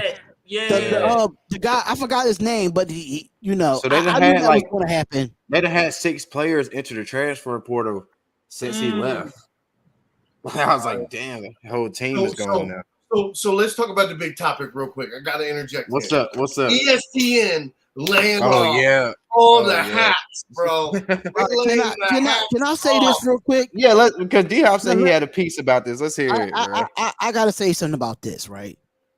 You get rid of, Jeff Van Gundy, you get rid of Jalen Rose, and you get rid of Susie Colbert.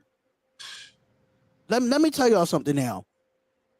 The reason why I left Full Sail University to not pursue the School of Sports Broadcasting is because after you get that degree, it is not guaranteed a job. It's just not. And now with Susie Colbert, Jeff Van Gundy, and Jalen Rose, y'all 3 have platforms. Yep. You do not need ESPN to make money. Just simple as that. And I've been on a road where I was like, one day I'm gonna see my face on ESPN.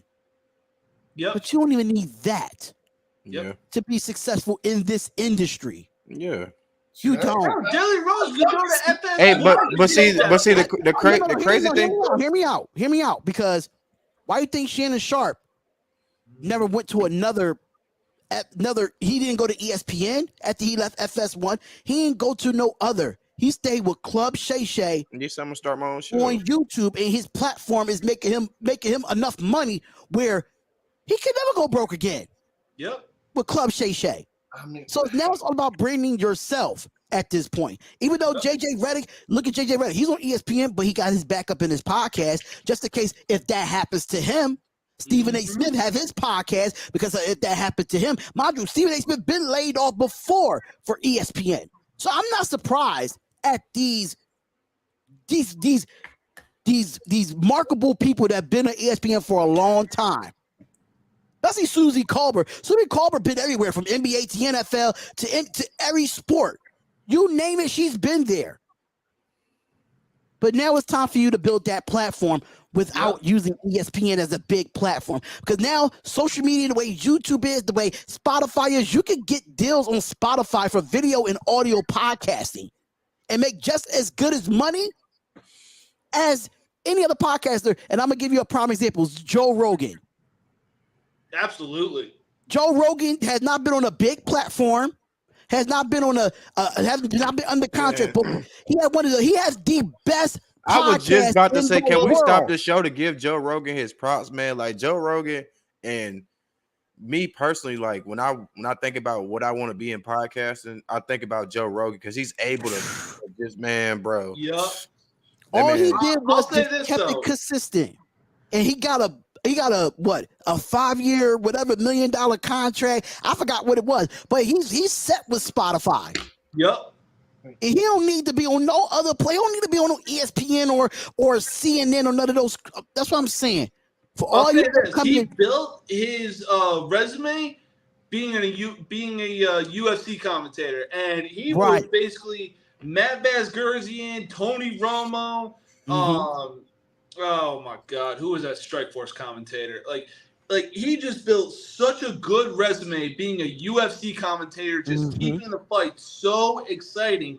And he knew exactly what he was talking about too. Right. And it just goes back to just me. Like I just wanted to pursue my dream in a different route because I did not want to be in that predicament that those guys put their blood, sweat, and tears into ESPN and just to get laid off like that. Yep. And that's the problem with quote unquote job security. Yeah. I mean, but you do have to think though, like, regardless of it being ESPN or not, it's a job, bro. It happens. It's a job, but is it a job or is it a career? I'm gonna say this. Maybe that's my thing because if it's a career is a long life thing. Yeah. A job is where you sign with a company and you have to do what they do, say what they say, whatever it said on the teleprompter.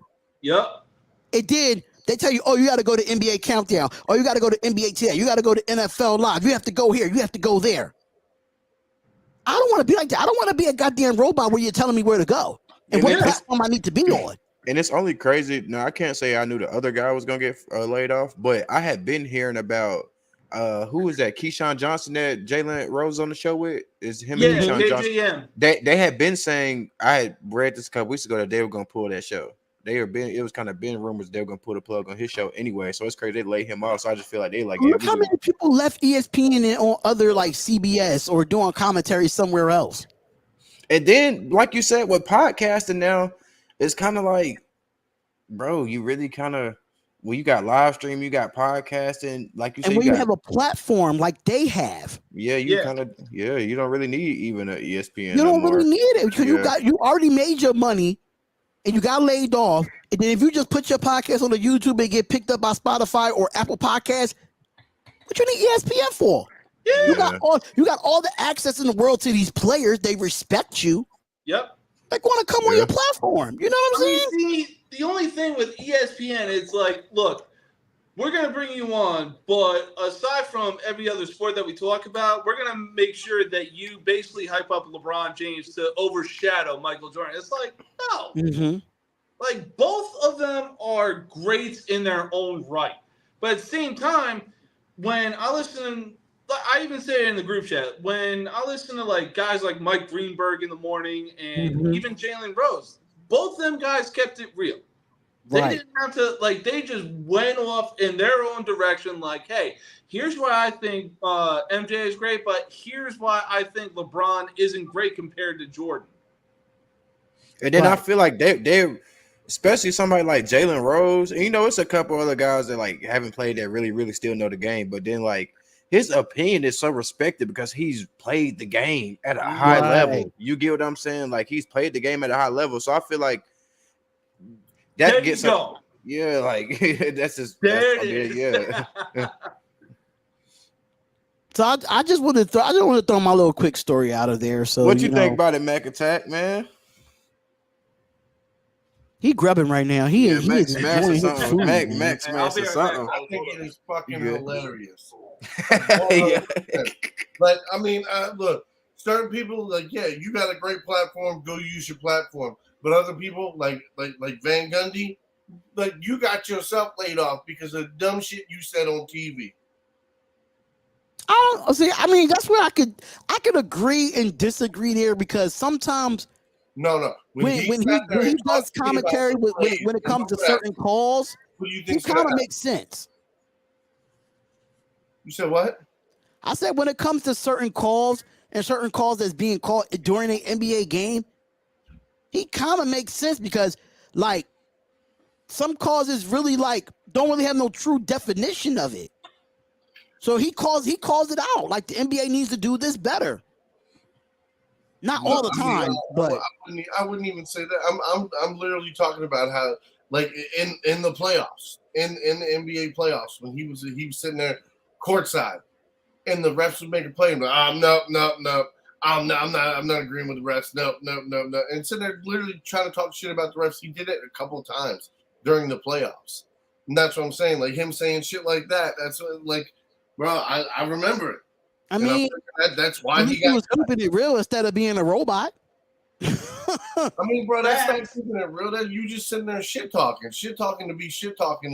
That's all he was doing. It's not like he was making valid points. He was just shit talking. I disagree with that. I don't think he was. When it comes to certain calls, like even with the Jimmy when Jimmy Butler had the kick out at the corner 3, and they called that a foul on Denver when no damn well the 100 and something million people that was watching the NBA final knew damn well that was. And he was like, he said like, what's going to be considered a foul in the NBA now, especially when you have that kick out. Like what the NBA is going to do about that? Because he's honest, it's getting out of hand. So it's like, that he does say, it's some things that does say that I disagree with. But it's some things that I do agree with. So I'm like 50-50 with Jeff Van Gundy. I'm 50-50. Yeah. I mean, honestly, it's like the NFL where you like literally one finger on the quarterback, it's an instant roughing the passer. And like some of the calls, some of the roughing the passers over the years have been seriously questionable. And speaking of like the NFL, it's just Jeff. The way his Max saying it is like the same way he's talking about Joe Buck. Everybody hates Joe Buck as an announcer. I like him because I like him because he brings excitement, but I know he's a biased ass announcer. Mm-hmm. That's the only problem I hate about Joe Buck. He's that. But we got to give our respect too to Ernie Johnson. He's going in the Sports Broadcasting Hall of Fame. So I think that's well deserving of that on a positive note. Man, he's going into the Hall of Fame. Induct him into the NBA Hall of Fame. Like, bro, I think he will be. I mean, hell, the next person on the list should obviously be Mike Breen. Yeah. Ooh. Yeah, absolutely. But I mean, this is a hard industry to be in, especially if you're at that level. It's a hard industry to be in. But now it's just time for you to take your platform and your brand to a bigger level now. Yep. If I'm Jeff Van Gundy, Jalen Rose, or Susie Colbert, I will not dwell on this. You know what? I'm gonna just put my platform. You go somewhere else if you want to, or just build the brand that I have. Yeah. I mean, honestly, it's kind of like the WWE. You have to have that niche that draws people in. Absolutely. That's exactly what it is. It's just like WWE. Absolutely. I mean, one dude that I'm watching right now that is just completely over, and like I'm trying to bring it into my show, LA Knight. Joe, He's all right though. I'm not gonna be mad. If you got him winning Money in the Bank, I wouldn't be shocked. I'm doing that live stream tomorrow, by the way. Oh, Oh, what time you shit. doing that live stream? I Oh, want it's to be a part of at 3 that. o'clock tomorrow, baby. 3 o'clock tomorrow. I have no clue what they're talking about. Money in the Bank. Now, Money in the Bank. Yeah. But I have no The crazy thing about LA Knight is that he's got that catchphrase like what of Stone Cold. Okay, so it's a person you're talking about. You said LA Knight. I thought you were talking about a movie at first, and then you started talking wrestling. And I'm like, no, he's a WWE wrestler with SmackDown. Yeah.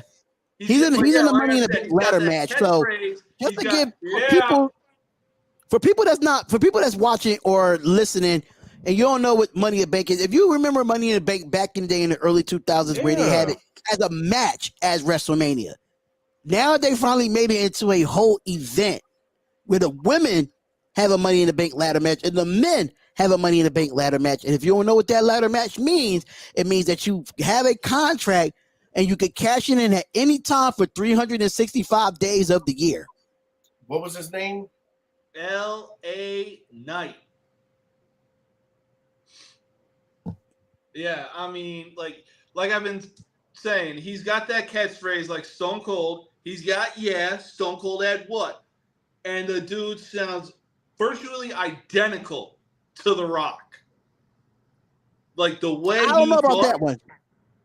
Just the way he talks when he's not like going ham on the microphone, he sounds virtually identical to The Rock.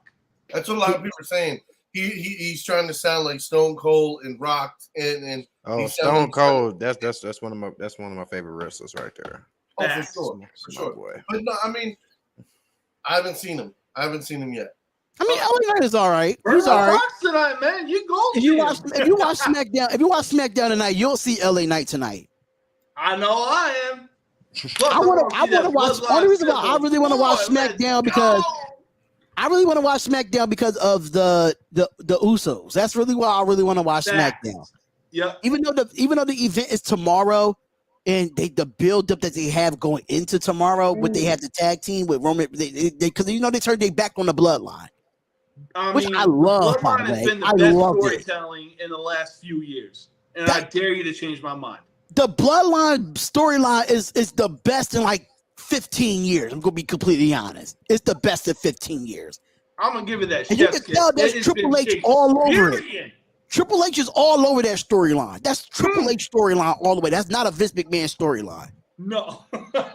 Absolutely not. That's not even close. Not even close. So Triple H, I commend you, bro, because you've been doing, as far as your storylines go, it's been really good for you, Triple H. Being a COO of the WWE now, hey, you're doing a smart thing, bro.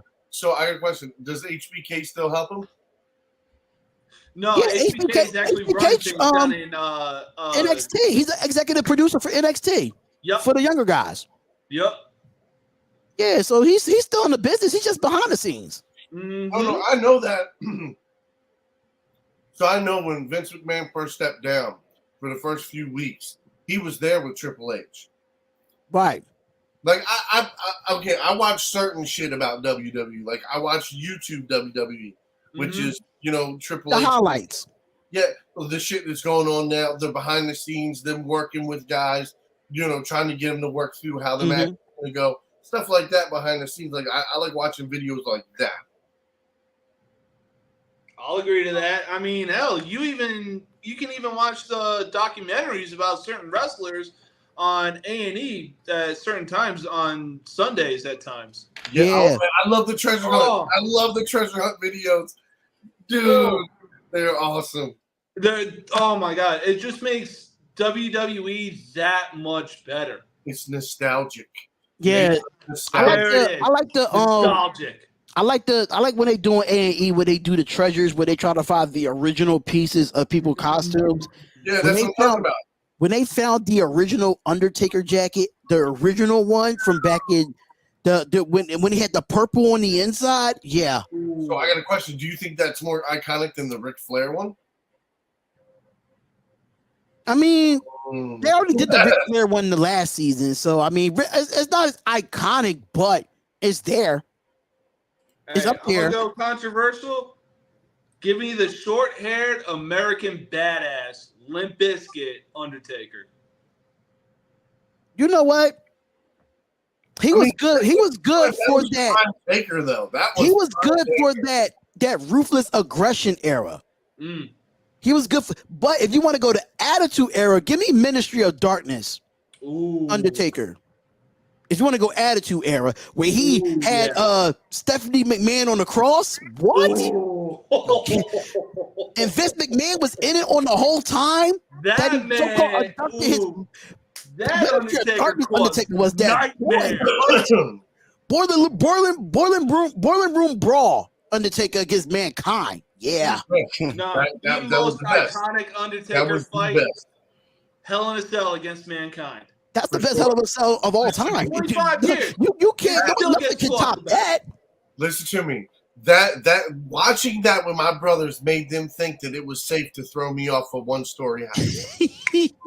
And they did. They did. My older brothers threw me off a one-story house because Mankind survived off the stage.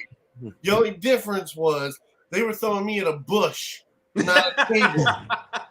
Okay? I mean, when you go back and watch that match, right? I made my own homemade mask and everything, just like Mankind's mask. I mean, even Undertaker himself said it when he threw Mankind off the cell and he saw him just crash land onto that announce table. The only thing he was thinking was, Mick, please move. Yeah. I don't want to feel like I just murdered somebody.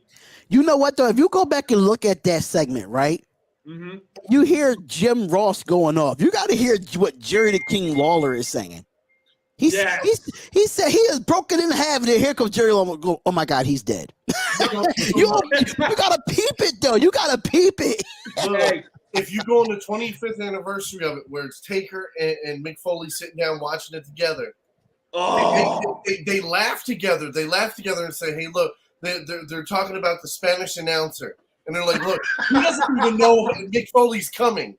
He was like, "Thank God he gets out of the way," and they replay it, and they're like, "Oh yeah, shit, he did." Like just as he's jumping, the table is collapsing at him. Damn. He had no clue Mick Foley was taking the dive. See, the thing that gets me is the commitment of convincing that Mick Foley had to do to the Undertaker to be like, "Hey, throw me off the cell, man. Throw me off." And it was just like Undertaker wanted no part. He was like, "No, I'm not going to do that. You're crazy." And now it's one of the most iconic things that you will see in WWE history. So just to let some people know, I will be doing Money in the Bank tomorrow. So I will be on here doing that live reaction. So if you want to come up here, bro, you could definitely come up here. I'm definitely having a watch party for that tomorrow. I'm definitely going to be in the building for that. I got you. I'm going to have it on my TV service tomorrow. I'm going to have it on Peacock tomorrow. Yep. That's what I have. I had the Peacock account as well. So let's get into some other topics here. Boog, I know you got some other topics here. I keep going in the group chat, but I know you already have them in your phone for me. I know you already have. And hold up. And another question. Are you still staying on after this? Or what you doing? Oh, yeah, I'm being on. You talked that shit yesterday. I got the mic today, man. We good. We locked in. Hey, it's Friday. I'm on. Because he said, listen, once we drop down, it's all bugs now. Yeah. No, I was already thinking about what we should, I'm finna get into some Harden talks, man. I was gonna wait till you leave first. We're just gonna wait till you get out of here before we could talk about Harden. Harden is banned from this show. I'm sorry, man. He's banned from this show, but because man. But I want the Wizards to trade for him now. Fuck it. Hey. We got the money. Tobias is coming with him. We got another one. Fucking $100 million stuck with Jimmy Butler. So, matter of fact, that was a question we was going into, man. So, will the Heat sign James Harden? Why it can and why it can't work? Okay.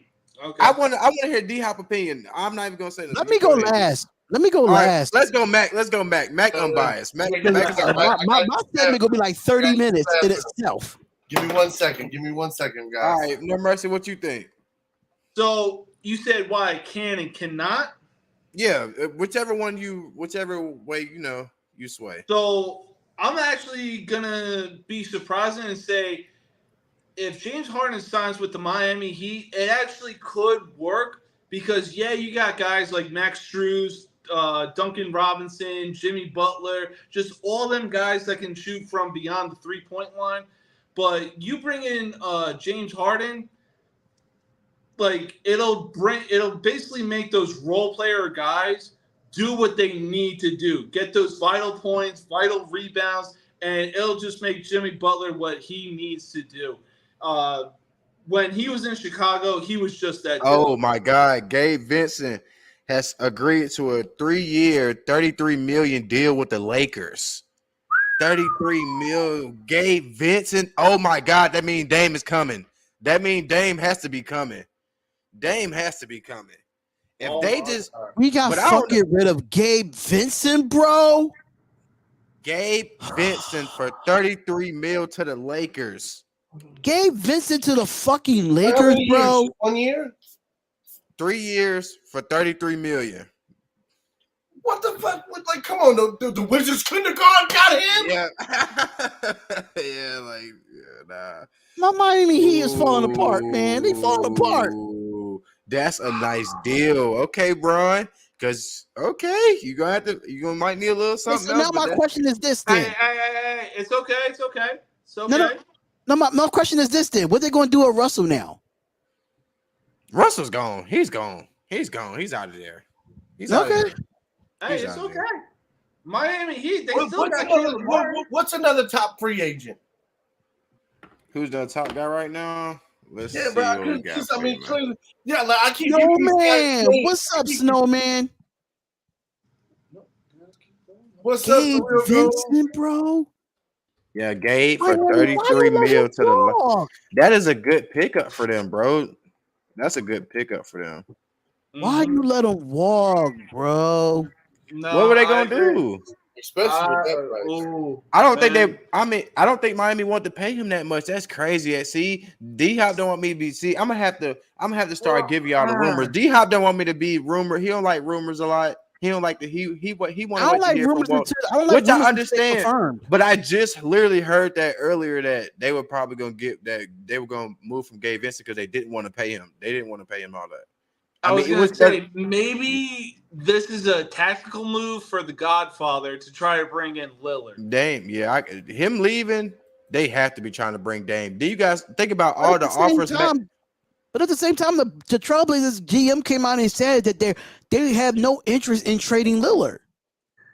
True. So what's going to happen is that Damian Lillard's going to have to team around. I mean, everybody that's been working out. Right. So it gets to my point. Like Damian Lillard has to demand a trade. D-Hop, you have had something that you didn't want to sell before, but then somebody throw the right number out there. You're like, maybe. You get what I'm saying? So they would say that right now until they throw him an offer. Like, you can't really. You know, and then even still, when you think about Scoot, you think about Dame. Scoot is not gonna be able to play to his best potential with Dame on the team. It's not gonna happen. I get that everybody knows there's gonna be good with them together, but Scoot is not gonna rise to be the best player he can with him and Dame on the same team. It's just not gonna happen. Damn it, Gabe Vincent. Damn it. They got out and ordered his jersey. Shit. They still got Caleb Martin. That man produced in the playoffs. Which I understand that, but if they're going to go after Dame, Caleb is gone. Yeah. That's Gabe Vincent. And you got to think Gabe Vincent was moving, really solidifying that point guard spot, like playing in front of Lowry. Max Strus, like even what Bud was saying, Max Strus was talking about going to Indiana. He got two big offers. He got two big offers from Indiana and Cleveland. Yeah, he got two $30+ million offers right now. If they not matching that, he's gone. Mac, you muted, bro. There we go. Okay. I think you're muted, Mac. I thought you was talking to. Are you talking to us, bro? Yeah, it looks like he is muted. Yeah, I think he muted himself. But damn, man, that's huge. Bro. That's a tough loss for Miami, though. That's a big pickup for LA, though. It's a big. Really I was about to get into that. It was a good pickup for LA, but it's a tough loss for Miami. Yeah. It's more of a Miami loss than a LA good pickup. Nah, definitely. And it kind of goes into what we were just actually discussing, like about what maybe Harden. it's a tactical move for Pat Riley to either bring in Damian Lillard or James Harden. And if they bring in Harden, then like it basically just clears everybody out, and he can be that 3-point sniper shooter. And just like let everybody do what they need to do, get the rebounds, get the critical points, and everything like that. But the only reason it doesn't work is that ever since his 2018 MVP year, he's basically been a prima donna dummy. Yeah. He practiced that book. He wanted to make sure exactly the right way. so look, man. So look, this, it's okay. It's I'm not even gonna speak too much till I figure out where we going first. You know what I'm saying? I don't know if I finna have a Miami Heat jersey on with my boy D-Hop over here. You know what I'm saying? I don't know if I'm going to LA. I don't know where we're going yet. So hopefully me and D-Hop get to get some Miami Heat jersey just for Hemi Butler. Yeah, I was telling D-Hop, what jersey you want me to get, D-Hop? We got so many choices, bro. Like, and I go like you're not getting nothing as far as Miami Heat, though. What you mean? You're not getting a Heat jersey. What you're you not. mean? Yes, I am, bro. No, you're not. Alonzo Mourning. I go Alonzo. That's what I'm saying. We go Alonzo. My throwback is the Shaq joint. I got the Shaq Miami Heat joint. The swing man. That's clean. Yeah, I got. That's clean. Shout out. Hold up. Let me shout her out. Let me shout out my Miami Heat fan. She sent me the jersey. So let me just go to her messages real quick, because she's like when I say she sent that in like a day span. Shout out to Terry T. Damn, she went overnight express. She did it. Yeah. She did it overnight shipping of that jersey, and it fit too. If you can look on the D Hopkins Show's reels that I actually did the unboxing of that. Okay, I gotta give a golf clap for that. Shout out to her, man. That's clap for that. My God. Yeah. And she knew, like I told Mac and Book, I took my talents. I was a Sixers fan at first. I took my talents to Miami. Man, you're still a Sixers fan, bro. I'm not. And then especially y'all not extending Maxey. What you think about that? Let's talk about that. Y'all not extending Maxey? Okay, so I listened to what NBA Today had to say about it.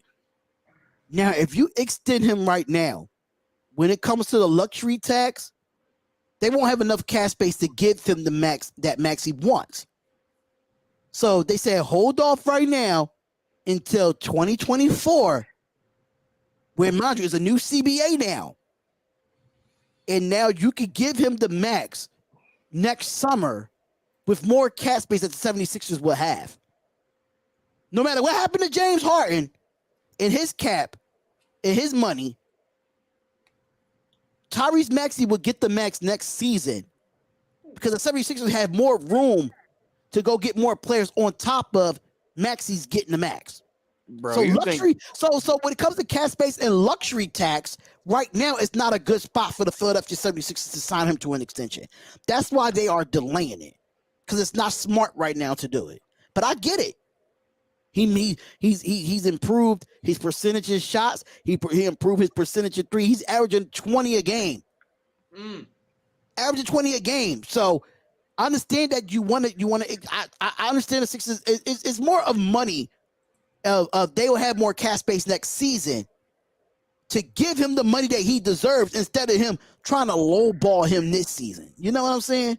Yeah. So it'll be smart for Maxey to play out next year, get his money, and build around Maxey if Harden's gone. I'll tell you what. But what if he was what fans? We sure enough fuck talk about the 76ers are awful goddamn. You know why? Ask ESPN once James Harden gone, you want to hear me talk about them no more. You know, let's talk about AI or something. About it. I'm tired. Like this guy. I agree. I'll agree to that. It's all right. It's all right, D-Hop, man. We going to South Beach, bro. We're going to South Beach. Go to South Beach, go to Houston, go to Brooklyn, go to Oklahoma City. Go everywhere. Hey, I became a big Miami fan after they took out the Milwaukee Bucks. I was like, holy shit. They took out the heavyweight that were guaranteed to win it all. You will not be surprised if nothing happens with the Philadelphia 76ers. Embiid will ask for a trade. You heard it here first. But I just seen somebody post earlier that they think it's actually smart for Embiid to kind of force his way out now because and what he said made sense. You have lost what 4 or 5 times back to back. How many times? All in the second round at that. Yeah, and then so you got. He said, "What more?" Embiid is in his prime right now. You're not gonna be worth that much, and you might not be worth the same in 2 years. It's like so if they're gonna start the process. It's the equivalent of what the Titans are doing with Derrick Henry. Facts. Yeah. They're wasting the prime years of their best player. Agreed. And no, I'll agree to that. Like, if Philadelphia doesn't do anything next season, oh, you best believe Embiid is walking. Yeah, he needs to get up out of there, bro, ASAP. Oh, yeah. The catchphrase for the 76ers has been trust the process. How long do you think it's going to take for Embiid to really trust that process? It's over-processed. It's over-processed at that point. It's hot dog process. Right. It's overpriced, it's double stamped and sent out to priority mail, and it's you sent it to the wrong address. It's overpriced. It's over processed. Facts. So any more breaking news, Bug, in the free agency so far? Goddamn, Gabe Vincent, you motherfucker. And nothing come in, man. Gabe Vincent's the last. Yeah, that's the last biggest one. Is just Gabe, man. For $33 million to the Lakers, that's big for them. Pick up a point guard, bro. Like you lost Austin Reed. That Russell Westbrook money is off the books now, so they got money to make moves. So that's a good thing too. But as far as the Joe Ingles joint. Why did just coming through my Twitter just now? Yeah, but I think because his contract. That's why I said. What's going on with Reeves? Austin Reeves, Mr. Austin Reeves. Oh, listen, I don't know. Listen, I don't think Austin Reeves going to be a Laker, bro. I just don't see it. All right, hey, Bud. Well, rumors. Give me the rumors. Bud, give me the rumors. Well, for Reeves, all right. So for everybody, I don't know because the Bucks just signed Javon, so the Bucks could have been in the run for Reeves. The Heat, which can make sense, could be in the run for Reeves. Who else was it? Minnesota. That'd be a good pickup for them. Minnesota was one for Reeves, and I think it was the Raptors, if I'm not mistaken, the last one. All teams who really need a point guard bad. But I don't know, man. Oh, did you see that big trade I sent in the chat, Mac, that ESPN thought about? We're getting Cat to where was it? Where was Cat going to? Let me read it. I forgot what it was exactly. Oh, Detroit? I don't know. Was it Detroit? I don't know. If Cat go to Detroit, that would be crazy. Bruh. You see, fucking, oh my God. They got a young squad, too. With a veteran coach and Monty Williams that's a winner in his league. Mm-hmm. I was trying to think of his name. I was mad as shit I couldn't. I was like, it's on the tip of my tongue. I know his face. I don't know his name. Yeah, Monty Williams. If he was to get a player like Cat, oh my God, man, this team would be good quick. I'd say 1 or 2 years before they make the playoffs. I mean, it might be quicker than that. The way how weak the Eastern Conference is. There's not too many teams that dominate in the Eastern Conference outside of Philadelphia, Milwaukee, and Boston, and Miami. Who else after that? Oh, the trade was sending Cat to the Knicks. It was so they say it was, and this was ESPN. They said potentially Cat getting traded to the Knicks for Julius Randle, Isaiah Robbie, Jericho Sims, 24th, 26th, and a 28th first round pick. Julius Randle's a bust. He's done. Yeah, but for New York, that'd be a deadly pickup. Yeah. That'd be good for them. Jalen Brunson. Mm-hmm. I still think they need a 2 guard. They even had Brunson's the ball handler. You know, right now they got RJ Barrett. Go get motherfucking Tobias from the 76ers. Match Tobias with Brunson. Gives him a number 2 swing guard that can shoot. and then you turn around and have And you Cat put RJ Barrett at the 3. That's smart. I take that. Take that. I mean, it just makes sense. And Anthony Price saying, like he said, send Cat to the Kings. I like Cat. Yeah, I mean, What's a bonus on there? Oh, yeah, because then you get the Sabonis Sabonis and who else? Do you finally Fox? get because Sabonis is a banger. Don't get me wrong, and I still feel like he didn't show. Slept on. I still feel like, I still feel like he didn't show up how he should in the playoffs. But at the end of the day, you do have to realize Sabonis is a 4, like you saying, Mac, and he having to play big ass centers every night. I'm talking about he having to bang double-digit points. And he was still but it's like after a while, that's wear and tear on him. Like you feel me? I forgot who is backing him up. You just mentioned his name the other he's day, basically built for Giannis's position. Yeah, you get what I'm exactly. You get what I'm saying? That type of guy, but he's not just I'm just in the paint all game, but that's the type of game he's having to play. He's not getting to shoot a lot of them shots. Like he's just not. I can see him. They bring his mid-range is nice. His mid-range is nice, and if he could set up on the outside block, he could set up 15, to almost 15 to 20 feet away from the hoop, bro. He can eat. The Suns signing Yatua Watembe. Make sure I say that right. That was the guy D-Hop was talking about the other day. I guess that's just there's 2 guys off that top 10 intriguing free agents that nobody talks about. They off the list already. Javon Carter and pronounce his name, but I'm not gonna butcher his name. Yata Matembe. I'm not gonna butcher. I'm tired of butchering names, and people have to put the syllables in there for me. Nah, I'm good. I'm good. Man, I'll tell you what. I was about to go off on Phoenix if they actually signed Kyrie. It's like you just signed Kyrie and you got all this. Shake Milton just agreed to deal with the Minnesota Timberwolves. The Sixers are losing their bench back and forth. Yeah, the Sixers are done. They're done. Wait, the Sixers is done. That's Shake Milton to Miami. They Shake Milton, and even though they didn't give Shake no love, that was one of the players that should have been playing. Like, bro, he should have been playing, bro. Like, that was so like, and so now it's like, damn, now we're losing the players. Now that James Harden won out, these the players we would have tried to get. Now these dudes like, nah, y'all ain't trying to. Damn, bro. The Sixers are falling apart, bro. Damn, it's crazy. Typical Philly like sports shit. Typical. Or how many players is it going to take for the Sixers to lose for Embiid to be like, hey, trade me? Yeah.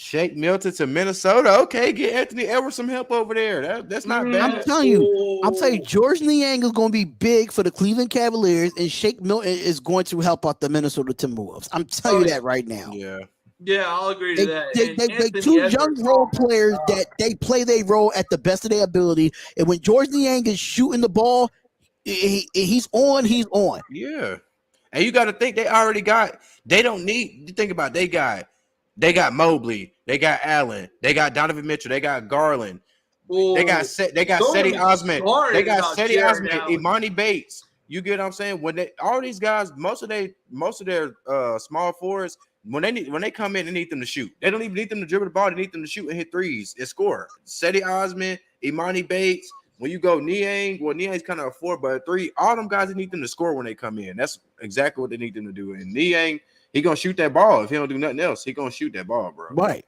I mean, see, the scary thing about Jared Allen, he's a small man in a big man's game. Yeah. He's essentially an NBA version of Wayne Corbett. Yeah. Like, he's a small dude playing a power forward / center.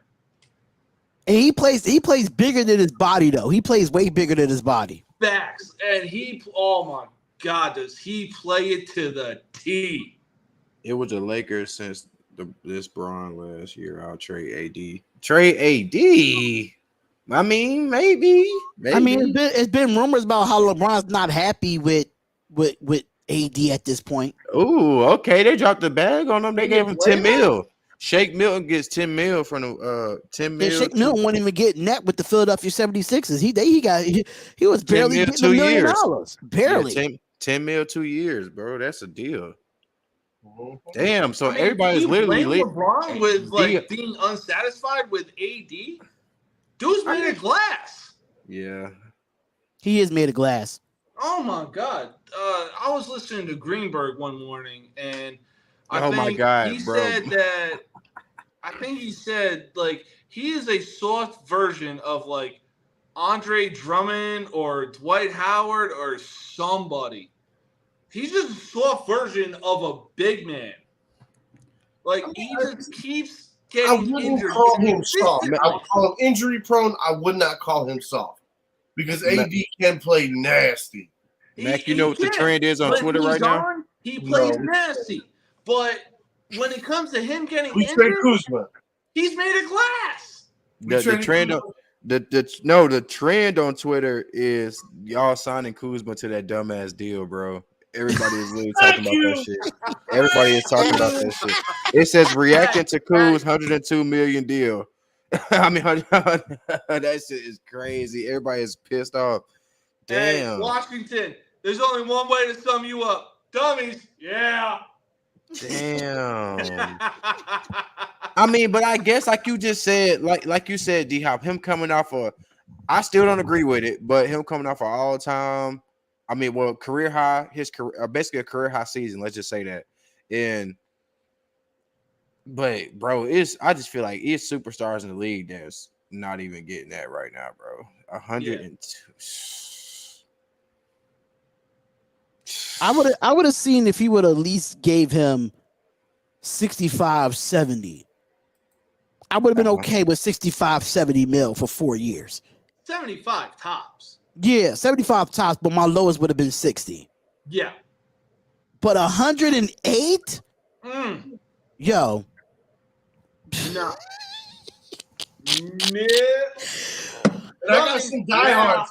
I got some diehards in one of my fan groups for the Wizards, or the Wizards fanatics, bro. And they're like, oh, we had to spend the money. This was a smart move. Yada yada yada. And it's just like, bro, like, okay, yes, you're right. Draymond Green wouldn't go there because that's why they got pulled. All right, cool. No, you're right. But Gabe Vincent, I mean, there's other guys, and there's even more guys like Tony Craig from the Suns. Like he's a fucking free agent. Like there's other guys out there. You know, like, yeah, but I'm not giving Torrey Craig 108 million though. I'm not giving Torrey Craig 108. You tell me Kyle Kuzma is no. Wait. Anthony Price said Dallas signing Kyrie was pointless. Let me tell you why it wasn't pointless. Nobody else is gonna sign him. No, it's not even that. It's not even that. The thing about it is, only one team. There's only one other team. Let me tell you why it wasn't pointless, because he really wanted, from the rumors, from what I've seen, he wanted a 4 or 5 year deal up to 275. He took 3 for 126. So technically, he took a pay cut to stay with the Dallas Mavericks to see what Dallas can do free agency and go get some other players. So I don't consider it pointless. I think it's smart on Kyrie Irving's situation, because 126 mil, he could have got there a lot of places. 126 mil, especially with the new CBA just coming out, he could have got 126 mil somewhere else. But he decided to stay in Dallas and still help build around this Dallas team. He could have gotten that in LA. He definitely could have got 126 in LA. He could have did that. He playing chess, not checkers. I mean, but he thinking probably too. I'd rather play with Luka than go play with Bron, them old ass, and AD soft ass. Right. All Dallas need to do right now, and Dallas had a good draft. They had a good draft. They drafted really well. They got some young players. I think Finney Smith is still there. I think Hardaway Jr. is still there, if I'm not mistaken. I believe so. I'm not too sure, but they got some alright players. They do need to go out and get a bench, though. I do agree with that, Anthony Price. If they could go out and get a bench in free agency and go get some guys that come off the bench, then I think Dallas would be good. Yeah. But I think 126 mil, I think from the rumors that big, I mean, he was supposed to get a 275. That's a big discount from almost 300 mil. You kidding me? Hell yeah. So it's a rumor now, since of course the Lakers just gave that contract. Is D'Lo out now? See, I need to get paid. Who else putting these rumors out? Because I literally just said that. Somebody need to cut me a check. And split it. Cut me a check and split it 3 ways, 3 or 4 ways. Shit. We just talked about that on the Get that show. bag. I'm telling you, man. So D-Lo, what y'all think? D-Lo, what could he fit? Who would want him after how he played last year? You know the one team that I'll be surprised that they'll go get. It'll be the one team that will go after D-Lo and give him the bag. Who's that? Who? Come on now, the dumbass 76ers. It'll be the dumbass Sixers to do some dumb shit like that. Him and Embiid. It would be the dumbass 76ers to do some dumb shit like that. I mean, hell, after what, 3 to 5 games of Harden and Embiid, the fans of Philly were like, "Oh my God, you ain't winning shit." 3 games in with Embiid, you really think y'all gonna do something? Hey, look, Fuck out of here. James Harden, man. We about to go to South Beach. You know what? I'm getting off right now. It's a 2-hour mark. I'm getting off right now. We going to South Beach, man. I'm getting off right now. I'm gonna go and get my Popeyes chicken and entertain this bullshit. That's exactly what I'm gonna do because I'm gonna sit on here until 10. I'm gonna sit on here as long as I can because I do got to be on my boy show at 10 o'clock because it's a West. He's on the West Coast time. Yeah, I gotta be on my boy show at 10 o'clock. Popeyes. You're damn right. I'm about to go I give me some feel your pain. Popeyes I'm in and El listen to some Paso, James so- Harden. Get some James Harden bullcrap. And Keith, shout out to you, brother, because you're a Laker fan and y'all got my boy Gabe Vincent, man. Y'all got my boy Gabe Vincent, man. You got your boy preaching Popeyes right now in the Listen. comments. Listen, I got a chicken breast right in the bowl just waiting. I got a chicken breast with a biscuit with some honey. You know what I'm saying? Oh. Gotta have some honey. Can you see Kevin Love joining the Lakers? Dry ass biscuits. That's why you gotta put honey on them. No. I mean that would be an all right move for him because they would get him for the low probably.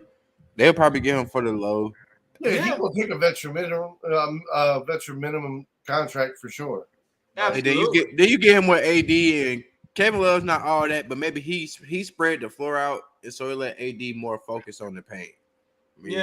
Hell, he was even able to make some noise down in South Beach. Yeah. Now he said, Lord, that breast is gonna be fire. You know what, Keith?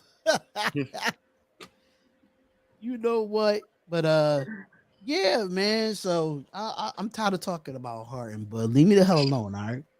Leave me the hell alone. I'm not getting no tickets, man. I'm not getting no South tickets. Beach, man. We're going to South Beach, man. We're going to LA. We might throw something crazy out there. We might let's go to LA. He loved the limelight. Listen, if he go to LA, he gonna get fat again. You think so? He gonna be fat again. You know what? I'm gonna play the role of Shannon Sharp. He go to LA, he's gonna be Magic Johnson. Oh shit. Oh. That nigga, Shannon Sharp got to stop doing. You already know Shannon Sharp love making those controversial. Look, if he actually went to the Lakers, bro, I actually think that might be one of the best places. And bless you, brother. Bless you. I like the Lakers though, man. Bro, I mean, because playing with LeBron, you don't necessarily have to play fast. Anthony Price, that's kind of what I'm hoping though. I can't lie. It's either Miami or the Clippers, bro. I like the Clippers only if. I don't, man, because the rest of the guys ain't consistent. But that's what I'm saying. I feel like if they would have, put him with a non-consistent team, that's the whole thing. That at this point, Harden needs a ring. Needs a ring to solidify anything. Harden needs a ring. So you go with a team that you can win a ring with. You don't need to go somewhere where you ain't gonna win. That's pointless. I just feel like I'm like I said, Mac. I want him to go to the Heat. I want him to go to the Heat.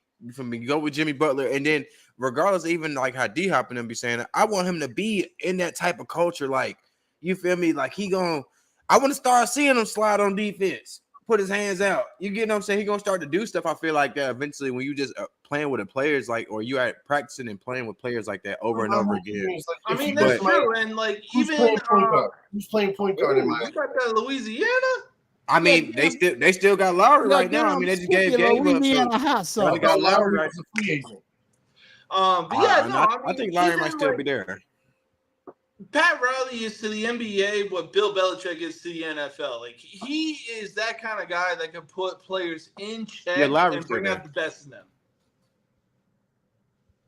Yeah, yeah, he's definitely like the Bill Belichick. Yeah, Pat Riley is just he's a genius. I mean, he's just on a different level. You put somebody like that on one of the best scorers, man, in the league right now. I mean, what you want me to do? Under a coach like Eric Spoelstra, shit. He's going to have to abide by Eric Spoelstra's rules, though. And he will. He will.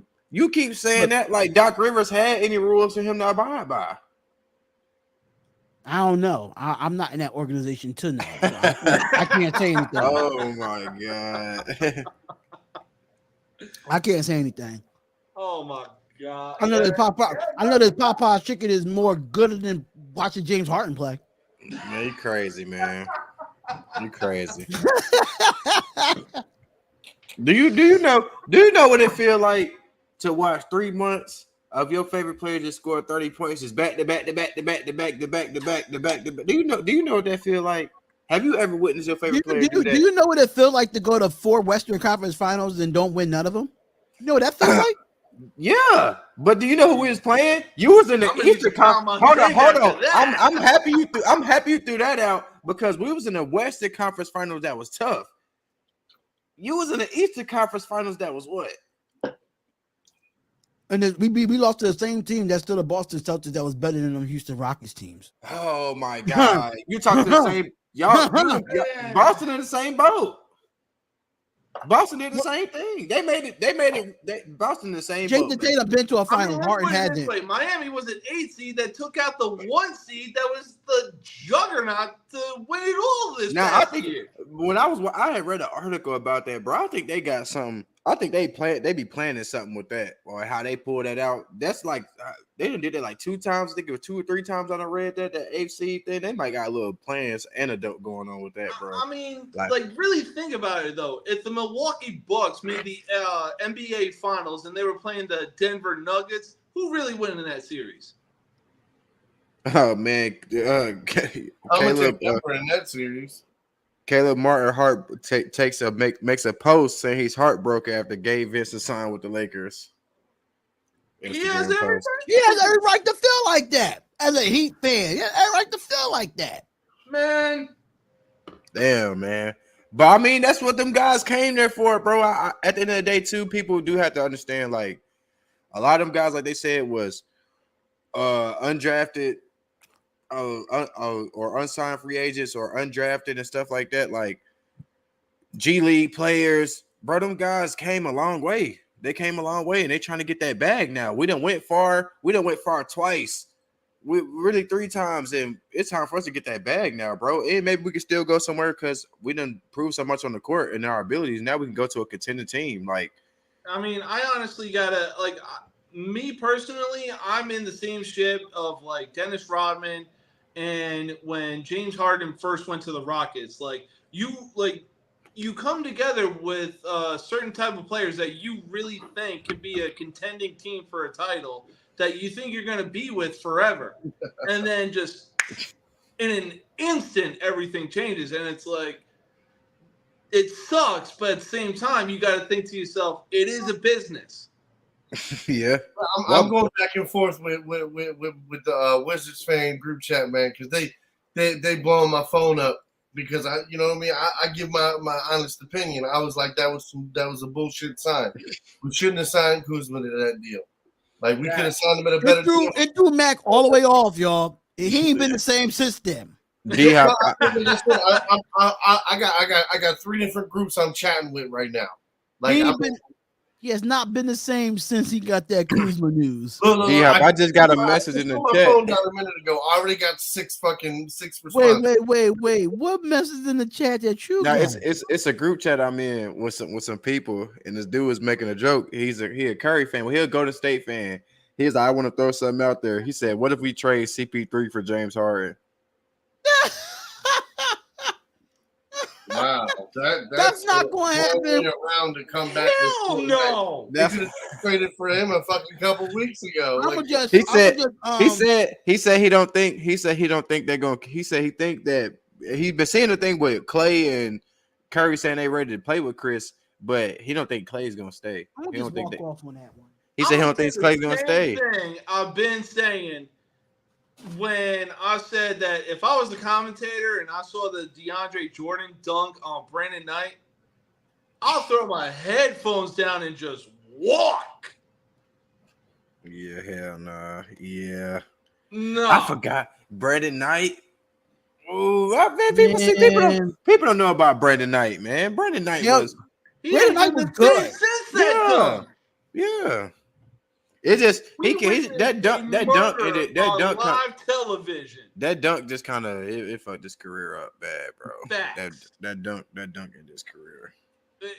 Yeah, it really did end his career. What if we trade CP3 for Harden, man? Come on, because right now we in talks, man. So I can just throw whatever out I want. You know what I'm saying? Like Harden going to the Bucks. Ben Simmons will be on the team for 20. I'm just sipping my water because it ain't gonna be a trade tonight for James Harden. Yeah, if the team did that, it'd be the fucking Wizards. Ain't gonna be a trade tonight for James Harden. I bet you that. No, that's good. I won't see that trade till like Indianapolis from Baltimore with Harden. Let me see. Indianapolis, they got a lot already. They got a lot. They got Tyrese. I don't know if they got Buddy no more. I think Buddy might be a free agent. I think Buddy Hill's still there. Oh, so yeah, they got a squad. I mean, Indiana got a small squad. Mind you, all the good players is going to the West. It opens it up for like those teams like Washington and Indiana to get into at least a play-in. At least, yeah. I'm not saying it's guaranteed, but I'm saying it's a possibility, man. Because I know you give me that look, like, damn, bro. I'm just giving it a possibility. I'm trying to think positive here. You realize we're in the same division, right? You're now in my division, right? We rivals. Do you not know your division, brother? I know the division. I get it. You're gonna make a play in. How? It's a possibility. You never know. Come on, no. Anything's possible. Listen to me. Okay, the Wizards need a big three to make it to the playoffs, let alone win in the playoffs. Let's be honest. With all the super teams and all the big teams that are going around now, like, to be honest, like, to win and get in the playoffs, like deep in the playoffs. What outside of, like I said, outside of Miami, Sixers. I can't say Sixers no more. Well, you can't say Sixers no more, but I mean, as of right now, you can't. You really can't. You can't. So out of Brooklyn, New York, Miami, and Boston. I like Brooklyn as a wild card. I ain't even gonna lie. I think Brooklyn's going to be a C. I think they don't have to need a play in. Brooklyn's going to be in. You think so? I think so. Because if you look at it after they did their trade with Mikal Bridges and Cam Johnson, they played a half a season and they made the playoffs with them in a half a season. Like, bro, you're talking about, listen to me. It'd be like if Kyrie and Durant had a baby. That's Mikal Bridges. Like, bro, that's his full game. That's his full range. He can do everything from 1 to 3. But 1 and 2 is what he does best. But he has the frame to be a 3. And that's what makes it so fucking dangerous. He can shoot anywhere from up top to key. Free throw line and back. He's got the 3. He's got a jab, step back. He's got tools in his bag on offense. And then, dude, he's a stud on defense. He's a stud. I'm not going to say he's top 5, but he's definitely top 10, top 15 guy. Like, he's going to go out there and he's going to give you 100%. every time he's out there on the floor. And how many guys that you can say is probably the best player on his team that doesn't act that way? He's got also the most hustle. So I'm giving it to him. I'm giving it to him. And then he gets to keep Cam Johnson. Are you man? Come on, man. All you gotta do is add. You just gotta add depth on a. I mean, they did lose Joe Harris. They traded Joe Harris to the Pistons. I thought that was a good move for Detroit to go get Joe Harris. But outside of that, I think you still need to go out and get a bench for the Brooklyn Nets, or at least go get a third player. Go get a third player to be in a starting five. So I'm gonna tell you what they might only pick up one person in the next day or so. But the whole thing is they're pretty much going to try to be tooling together a squad that's going to work as a formula in a system. They're not trying to build a big three. They're trying to build the best team to run their system. And I think that's why they're going to win. I just peeped. James watching SmackDown. I am. I'm like, yeah, James. He leaned back. He turned that TV on. It's 8:01. It's SmackDown time. That's what it is. Yeah. I was like, oh man, now because listen, you just update me. I'm gonna be on here I might be on here with Bug until I gotta go on my other show. So I mean, I'm not my other show, but I'm gonna be on another Raiders. Another Raiders show that I got to do tonight for Fan Talk Friday. So it's not on my channel, but you know. But I get it. I get it. Yeah, I probably got about another 20 minutes before my kids are gonna wind up coming up the steps. Like, yep, Daddy, it's time. They ain't seen me all day. I leave for work at like 7 to 7:30, somewhere around there. But so most of the time, my kids are still sleeping when I'm heading out the door. Book said he's gonna be on here till 12 o'clock, so y'all heard it here first. Oh, for sure. We locked in. We locked in right now, man. We locked in. Yeah, right now. Look. He might not make it to 12 o'clock, y'all. He might not. I'm just waiting. I'm waiting. I want my boy to get traded. It's going so dead. Like people making them big signings, then it's going dead for a minute. Then it's gonna be another spurt of big signings. Then it's gonna go dead for a minute. But we here, man. I think you got a lot of teams already had shit kind of planned out. Now what we're looking for is all the people that have been waiting for the first motherfuckers to fly. Now they're like, okay, make calls. Now I want to see what Max Struz gonna do. Yeah. I want to see what Max Struz want to do. I want to see what I don't know. It's other people that I want to see. You know that Caleb Martin just stay. And it's funny because I would like to see Struz go to the Mavericks. I want to see him go to Dallas. That I think he would just fit that Dallas team. That would help him out. And that crowd deafening tonight. So you got Herb Jones, free agent Herb Jones signs a 4-year deal. He stays with the. Let me go to it. New Orleans. He stayed with the New Orleans Pelicans. $54 million. Oh, that crowd! That's not bad. In Puerto Rico. Yeah. You forgot they was in they in London for Money in the Bank, right? Oh my God. Yo, London might have a case. Why you say that? Might have a case because Puerto Rico was deafening for backlash. Yeah, Money in the Bank is in London. That's gonna be crazy. Oh, I want to see. You know what I want to see though, bro? I really want to see that Seth Rollins and Finn Balor match. I really want to see that for the World Heavyweight Championship. That's gonna be a good match. And Seth Rollins was talking all that shit on ESPN First Take earlier in the week. Sure, you see that, right? He was talking all that shit on First Take. Yeah, I want to see this. Bro, I was surprised that a Bad Bunny concert took place before a freaking match between him and Damian Priest. Yo, Bad Bunny, I don't know if people know who Bad Bunny is, but that man is an international star. Oh my, no, Triple H knew how to book him for Backlash. Right. He knew how to book him. Bad Bunny hosted Backlash. Basically, he hosted it. Oh my God. Like, I couldn't believe just how the crowd was when Bad Bunny came out. Oh my God. But it's gonna be fun. I cannot wait. These fucking guys. Pretty deadbeat. I cannot wait to watch Money in the Bank tomorrow. I think that's gonna be fun. While we still getting breaking news, the Washington Wizards has signed who? Nobody. Y'all go pick somebody. Y'all gonna grab somebody. What if y'all do go get? What if y'all do get Max Strus? Then what? How would you feel about that? Ooh. Max Strus? I mean, better than nothing, but at the same time, it's like, like I get that they have to spend money, but my whole thing is I would rather you go pick up a bunch of good team players than pay one person way too much fucking money. Like you're talking about almost double the amount that he should have got. But you could even make the argument for up to 80, but anything over $80 million for Kuzma for 4 years, that's crazy. That's crazy. It's bad enough we're paying Jordan Poole the price that we're paying him over the next 4 years. So then you're gonna double it down. Like this is why we've been so bad. It's because we're holding contracts for guys like that. Like I understand you have to spend a certain amount, but fuck that. I'd rather you go get 5 good role players than go get 2 shitty fucking overpriced motherfuckers.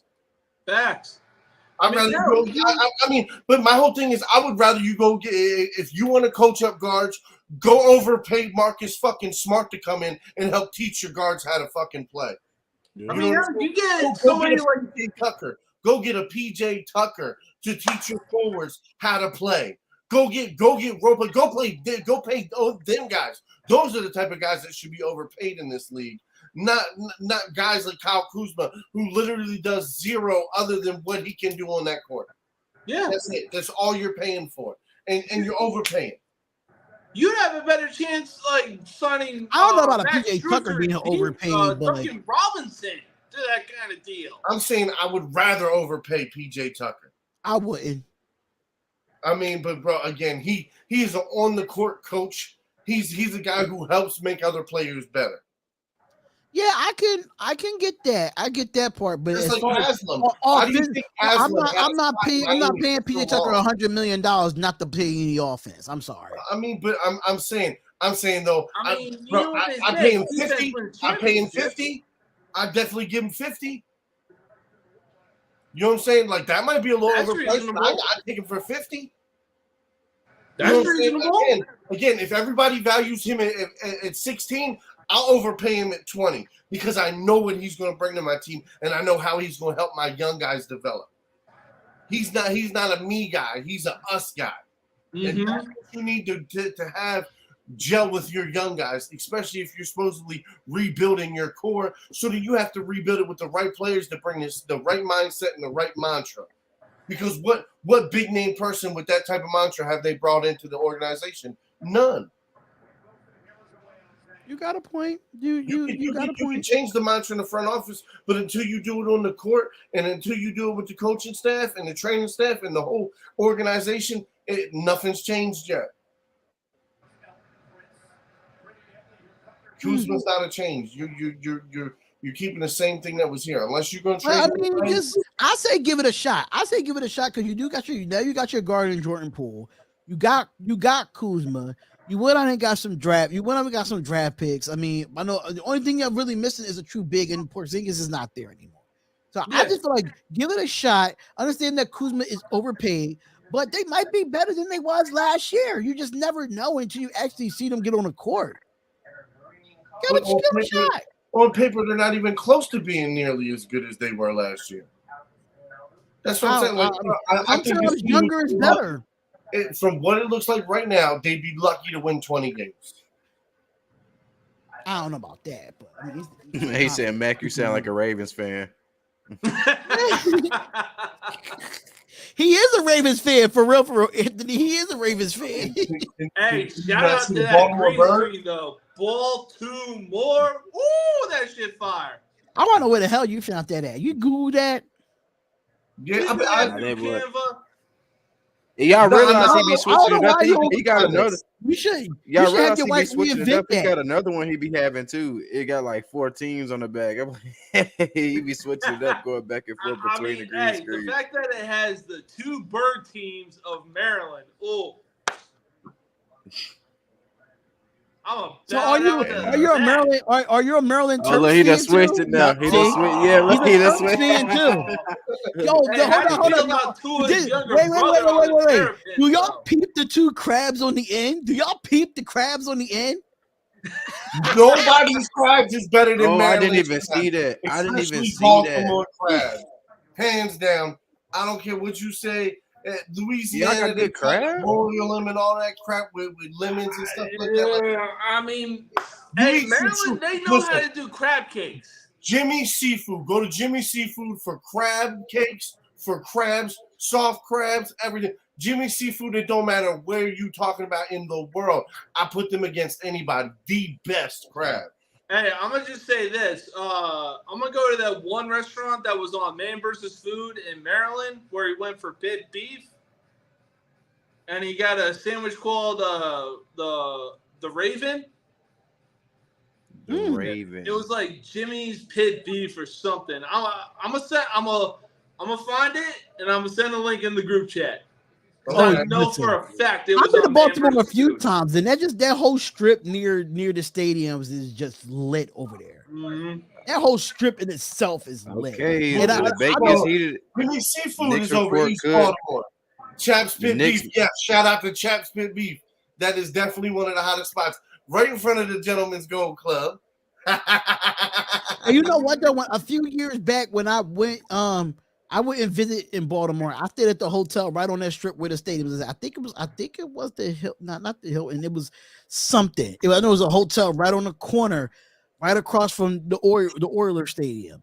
So I guess the Oilers. I don't know. Never pronounce that damn. Orioles. Who cares? The Baltimore stadiums, damn it. Camden Yards, baby. So I mean, it was a hotel over there, but one thing I go about Baltimore, I go to the club scene down there. You know what? Hold on. Can you please hit the round of applause for me for them Baltimore Orioles? Please. Let's give a shout out. I don't care where you from. How you doing? 3 years ago, I predicted it when we started doing the cut and run, and we went after Gunnar Henderson, and we started going after and looking at these guys, and we started going after, and we knew he was going to get draft picks. We've hit on every single one of these draft picks. We have not wasted talent. We have not sat here. We have not overpaid guys. We have literally stuck to our homegrown talent. And hopefully we keep all these young guys together for probably the next 10 years, bro. I feel like we should, in the next 2 years, we should get to at least one World Series. Bro, Big Mac, you got one of the best closers in the game. Batista! Facts! Oh, my. And that's the whole thing. That is literally one of the main things that every good Orioles team over the last 3 decades have been missing. We're missing a closer and a decent bullpen. And now we have you that. Throw a 100+ mile-an-hour fastball, curveball, breaking ball, whatever. The man is consistent. Yeah. I've seen his highlights. Oh, my God. Oh. I mean, and like I said, the bats are always hot in Baltimore. Speaking of which, aren't they playing right now? Let's check out that game right now. Hey, give me Adley Rushman any day of the week.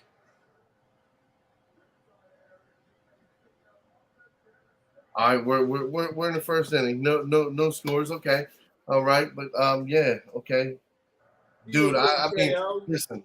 The biggest thing is, a lot of people did not give Baltimore any true respect for a long time, and the fact that we are pretty much almost halfway through the season, and we're over 50% Like, people were betting against us that we couldn't win 78 games. Here we are. We might even fucking crack 85. So, oh my God, bro! If we can finish over 50%. And possibly get to the fucking playoffs, I am scared for other teams. Bro, I'm a Yankees fan, and I'm actually excited for both the Rays and the Orioles this season. Holy shit. Do both teams have a squad put together? Another team, you know what? And I'm sorry, we're gonna keep it with MLB for a second. But another sneaky team, right? I would say Cincinnati. Cincinnati Oh Reds. yeah. Bro, like just their young guys have been hitting. What The is it? fact Is that it Lopez? what they've been Lopez? doing with Ellie De La Cruz. Oh no, that's who it is. You're like, man, listen, what is that guy like 6'6" and he's like 205 and he's 21. I mean, dude, tongue, like you just cracking him. Like, oh my god, he's another Joey Votto. Honestly, I see that guy being a Cincinnati lifer. You know what? I will say this. Pittsburgh it's really been up and down for them this season. And it's like they've looked so fucking good in certain games and against certain people, and it's like we want to have hope for them, but it's been hard. Honestly, I ain't gonna lie. The fact that Boston has more losses than wins, I'm all for it. I love it. I have a special love for Boston because of the year that they had. I was with them that entire year. Everybody said that Boston was going to lose and choke in the playoffs, and I was the only one sitting at home watching the game, and they fucking won. And I was like, yeah, again, it was just a baseball thing, and that's I don't like that. Being a Yankees fan, I don't like that. I mean, I'm an Orioles fan. But the whole thing is, it's just like nostalgic wise, they finally fucking broke the curse, though. They broke the curse. Oh, yeah. And how could you be mad as a Yankee fan, man? You guys fucking owned decades of baseball. You guys owned decades. Decades, bro. You got multiple rings for every generation. Come on. Be happy. Smile. Be happy for a rival team? No. I'm saying be happy as a baseball fan to watch history. Can I say something real quick? I just got an inbox from Anthony Price. And he said, should be the proposed trade is a 3-team trade. Harden goes to the Clippers, Dame goes to the Sixers, and the Blazers get Maxey Powell, Zubac, and 2 firsts. Ain't no way absolutely not.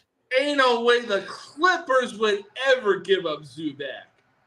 Not giving up Zubac, not giving up Powell, and not giving up 2 firsts, and I'm not giving up Tyrese Maxey. Anthony Price. Yeah, I've been all over in DC. I was a stagehand for like 10 years. And I wanted to throw that out there. He said that to me in a message. You watch your LA Night, ain't you? No, Sami Zayn and Kevin Owens just defended their undisputed tag team titles against. Why they defend them on SmackDown when they could have defended them at Money in the Bank?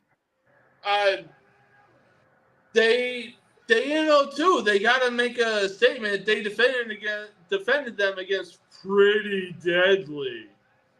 I don't even know who the hell that is, but okay. Yeah, they were a tag team in NXT. Okay. I gotta get one more take real quick, right? How hilarious is it to see the San Diego Padres struggle? With all that money that they spent in the offseason.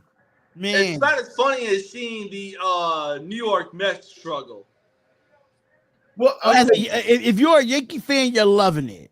Oh. If you're a Yankee fan, you're loving it right now. I mean, don't get me wrong. When I saw the San Diego Padres take out the LA Dodgers in the playoffs,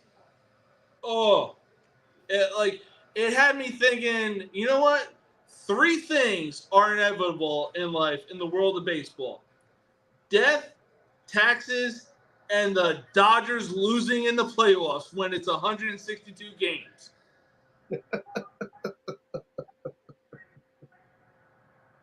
But no, I mean that's pretty much it for baseball. I mean, I'll tell you what, man. I'm pumped for the Braves too. Tampa Bay's in our fucking division, but it's like you gotta be happy for them because it's just like to see teams be down for so long, and that's why I'm saying like I'm with baseball and hockey. Like he just signed Josh Richardson. on a two-way Oh, deal. please. Josh Richardson has been irrelevant for years. What? You hate on everybody who was a Sixer that was balling, huh? No, that no matter even before he was a Sixer, he was irrelevant. He's all right. Go ahead, Matt. Continue talking about the baseball, man. He hating over here on the Sixers, man. I'm not hating on the Sixers. Josh Richardson been gone for the Sixers for how many years now? But Like, Josh Richardson, he's not a been bum, on the Sixers though. for 4 years. He's not a bum, though. Highway across from Armstead Gardens in front of the Gentleman's Gold Club. That's right, Chaos Raider. On Pulaski My Highway. man sound like he been to Baltimore before. Go ahead, let me find out. I think Chaos Raider probably lives in actually Baltimore. I wouldn't be surprised. There you go. Representing. We representing up in here. I mean, hey, if I'm able to cross over to an IT job in the Army, I pray that I get the base in Maryland. Man, we be doing live shows together then. You already know. Listen, Baltimore is not that far. Baltimore is not that far from Philly. No, it ain't. No, it's not. Yeah, man. Boog probably like the furthest one out in North Carolina. But it's crazy though because I'm supposed to be Baltimore. Everybody comes to Baltimore. I really want to move to buddy DC. who's in the Army right now, and he's in Maryland, and he's living his best life. I really want to move to DC bad, but my girlfriend she don't like it there. She don't really like DC like that. Fort Meade? Fort Meade is probably about 45 minutes away from Baltimore. Yep. There you go. That's the base. That's the base. Yeah. It's right by Laurel. It's like near PG County-ish. Yep. Damn, doing the show in person would be lit. That would actually. Listen, I got 3 mics already. Oh man, moving to Vegas. I get it though. Do you, pimp? Do you? Shoot. But one thing I can say about Vegas is definitely the cost of living is definitely cheap in Vegas. One thing I can say about that. Yeah. I know somebody that lives. That cost of living in Vegas, though, I swear to God, it's dead cheap compared to California. It's dead cheap. Oh yeah. Well, you can't compare anything to California besides New York. Yeah, you really can't. Though. Yeah, California and New York is highway robbery, especially the way New York City looks. Especially if you live near the projects and you still want us to pay $1,700 to live in the projects. On where you go. Yeah, you got that right. It's like $1,700 just to live next to the projects. It's $1,000 to live in the fucking projects. Well, you absolutely right. Because my best friend lives in the Bronx, and she lives 15 minutes from Yankee Stadium, and she's paying like $1,100 for a 1-bedroom. But see, some of them people in New York got it lucky because they got rent control. They got a rent control building, so it's like they can keep passing that apartment off to the next person with that same rent control. But that's only certain places now because they got rid of all that bullshit. Yeah. Which is, I mean, Anthony said, "Boog, don't move to DC. It's too high. It's like living in New York." Yeah. I like DC though, man. Don't skip on that traffic. DC has a good nightlife. That's why. Bro, I like DC. Man, that mumbo sauce, bro. I done been hooked ever since, bro. All you gotta do is you have the strap, move to Anacostia. I stayed in Anacostia. Everybody said, "Oh man, that place is dangerous." I used to walk through there, no problem. No, yeah, I mean, as long as you mind your business and usually be chilling, bro. Look, believe it or not, bro, I used to live in Anacostia, and I used to walk and either walk into DC or catch the metro in. Like, bro, I like DC, bro. You gotta think too, like me being from Charlotte, like, I mean, of course, it's like the city compared to North Carolina, like Charlotte, but still seeing like fucking fucking Target on top of it's just like the way it's set up. That I was like, damn, this shit is cool. The only thing I don't like is the way the street lights is. That shit is weird. Like on the side, that's weird, bro. That's kind of hard. I feel like it's built for an accident with that. I'm like, you might as well just walk, bro. I might as well give me a little scooter or something. But I like DC, man. It's backwards, bro. DC is backwards, but you got to remember. Look, if you can just remember that DC is a big Pentagon. Oh yeah, that makes sense. Yeah, that makes sense.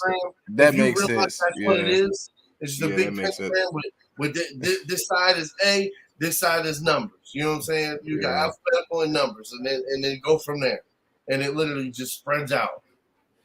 But the crazy shit is like around Tacoma Park and around other places around DC. To get into DC, it'll be going one way in the morning and the opposite way in the evening. Yeah.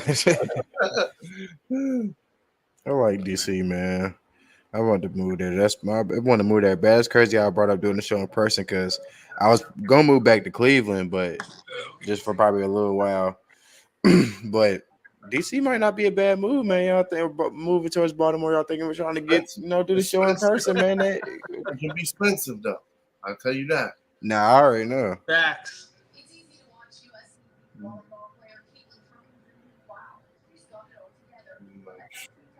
I remember North Carolina. Last time I lived in North Carolina, man, I had like a 5-bedroom ranch house for like $800. Oh boy. Oh no, it depends on where you at, but bro, it's going up. It's going up out here now. It's going up now, bro. I lived in Fayetteville. I lived in Red Springs. You know what I mean? Like, you was in the Ville, man. You was where it was going on. That's where it's be going. It be going down in the Ville. Mm-hmm. I lived off of Rayford Road. That big ass main road. I lived right off of one of them little cuts. I ain't gonna lie. I don't remember the road names. Like shit. That shit was like 5 years ago. Like shit now. But I was down there for a few years. Kyrie, man, 126 mil, boy. I tell you what, though. Here's a hot take. If the NBA pulls an expansion team out, you know what they should do? They should give the Midwest another team. Like give Iowa a damn team. I'd love to see a state like Iowa. You understand? Like you would think that would be a small market, but them motherfuckers would pack house. Yeah. Do you see that college? Do you see Iowa's college in football, in basketball? Yeah, bro. Listen to me. Hell, give Seattle back the Supersonics. Yeah, they do need to bring that back though. But they talking about they might do an expansion though, and I think it's supposed to add like 3 teams. It's supposed to be Seattle might come back, Vegas might have a team, and I forgot who the other team was. But I know they might be thinking about potentially adding like 3 more teams. No, see, the thing that pissed me off was the fact that Seattle got a hockey team before the Supersonics came back. And it was like, oh my God. Like, you're really trying to jump through hoops and jump hurdles right now to be like, nah, see, we're going to give Seattle another sports team. We're just not going to bring back the Supersonics. Like, do you realize how passionate Seattle fans were of the Supersonics? No, and you gotta think, bro. That market got the end on like I get what you're saying. Well, I can't even say like a bad note, but I say a bad note because they weren't like super bad. It wasn't like no reason for them to kind of just pull it like that. Why did they stop? What I wonder what's the story behind that. I never really checked that out. I gotta check that out. Hell, they need a 30 for 30. Yeah, like why did they? Listen. The fact that I got the Kevin Durant rookie card with him in the Supersonics jersey. Yeah. I got that shit graded by PSA. Bruh. I mean, hell, if you have a Ray Allen Supersonics card. Oh, yeah. No, I mean, yeah. No, for sure. For sure. hey, I got a Jordan rookie card. Ooh. Okay, the Heat re-signed Kevin Love. But I'll tell you what, my best pickup though. Kevin Love? Yeah, they re-signed Kevin Love. That's a good move. See? And they took him off the board quick. They see him as a value piece. I like that. And more likely because he's one of those guys that's a teacher. Nah, but I'm about ready to have to get up off of here, fellas. Yeah, we'll probably be on like 10.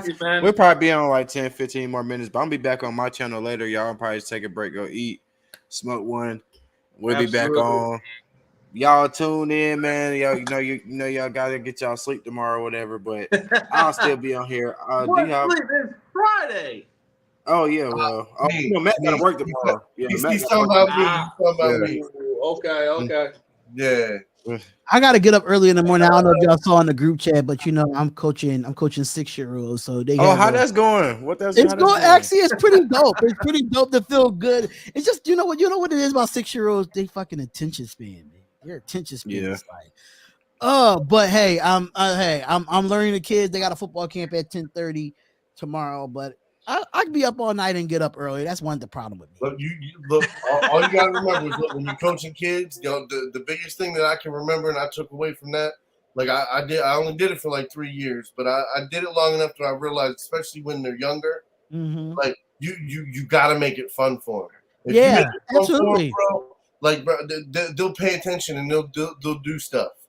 Like it was from little things like getting the glow in the dark ring, throwing them on the floor on the ground, and having them do the side to side, putting your feet through them.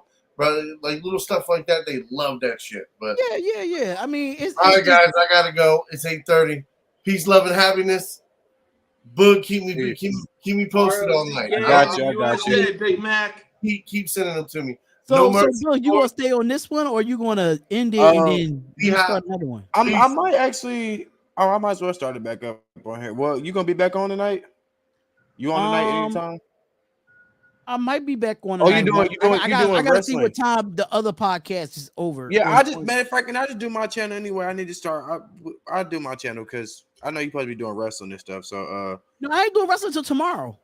Oh yeah, so I'll be back on. Yeah, I'll be back on. Yeah, you can be back on both channels. It's fine. I mean, just let me know what time. I'll throw a thumbnail up there. And I know, I look at No Mercy. He's looking over at SmackDown. he trying to get off to get watch that SmackDown. That's what it is. Before Money in the Bank. That's what it is. So it's Austin Theory who defended his U.S. title. He just tonight. Yeah, he just got done defending his U.S. title. I wonder I gotta see what the matches are for tomorrow. I gotta see because now that's 2 title defenses on SmackDown where it should have been on Money in the Bank. But hey, I digress. I'm just a fan. Hey, let me know when you getting on to stream Money in the Bank. I'm right there with you, big dog. Say no more, man. So Buzz gonna what time you wanna go live, man? What time you want to go live so I can set it up? I say like what time? 9:30. Let's say like 9:45. Get like an hour. All right, so like an hour to change, y'all. Y'all be right back here. I'm gonna put the free agency tracker thumbnail on there and talk some basketball and stuff. But if anybody do want to come back on, I'll send the link to the chat. I'll probably be I'll probably be back on. It might be like around 11. It might be around 11:15-ish, but because the Fan Talk Friday for Protect the Shields podcast is like an hour and like 10 minutes. So he goes live late because of the West Coast. So I got the time difference and stuff. Yeah. So we'll see y'all tomorrow for Money in the Bank. We'll be back on later on the night to give us some more updates of NBA free agency. So and Boog will be live on his channel. Tune in, man. We'll be back. All right, man. We out of here, y'all. Peace out. I'm not giving no intro, no nothing. I'm out of here. Peace out. Peace in the Middle East. Old school. I love that. Old school. I love that. Hey, man. I heard that a minute. My dad said that. We out of here, y'all. Peace out, man. We out.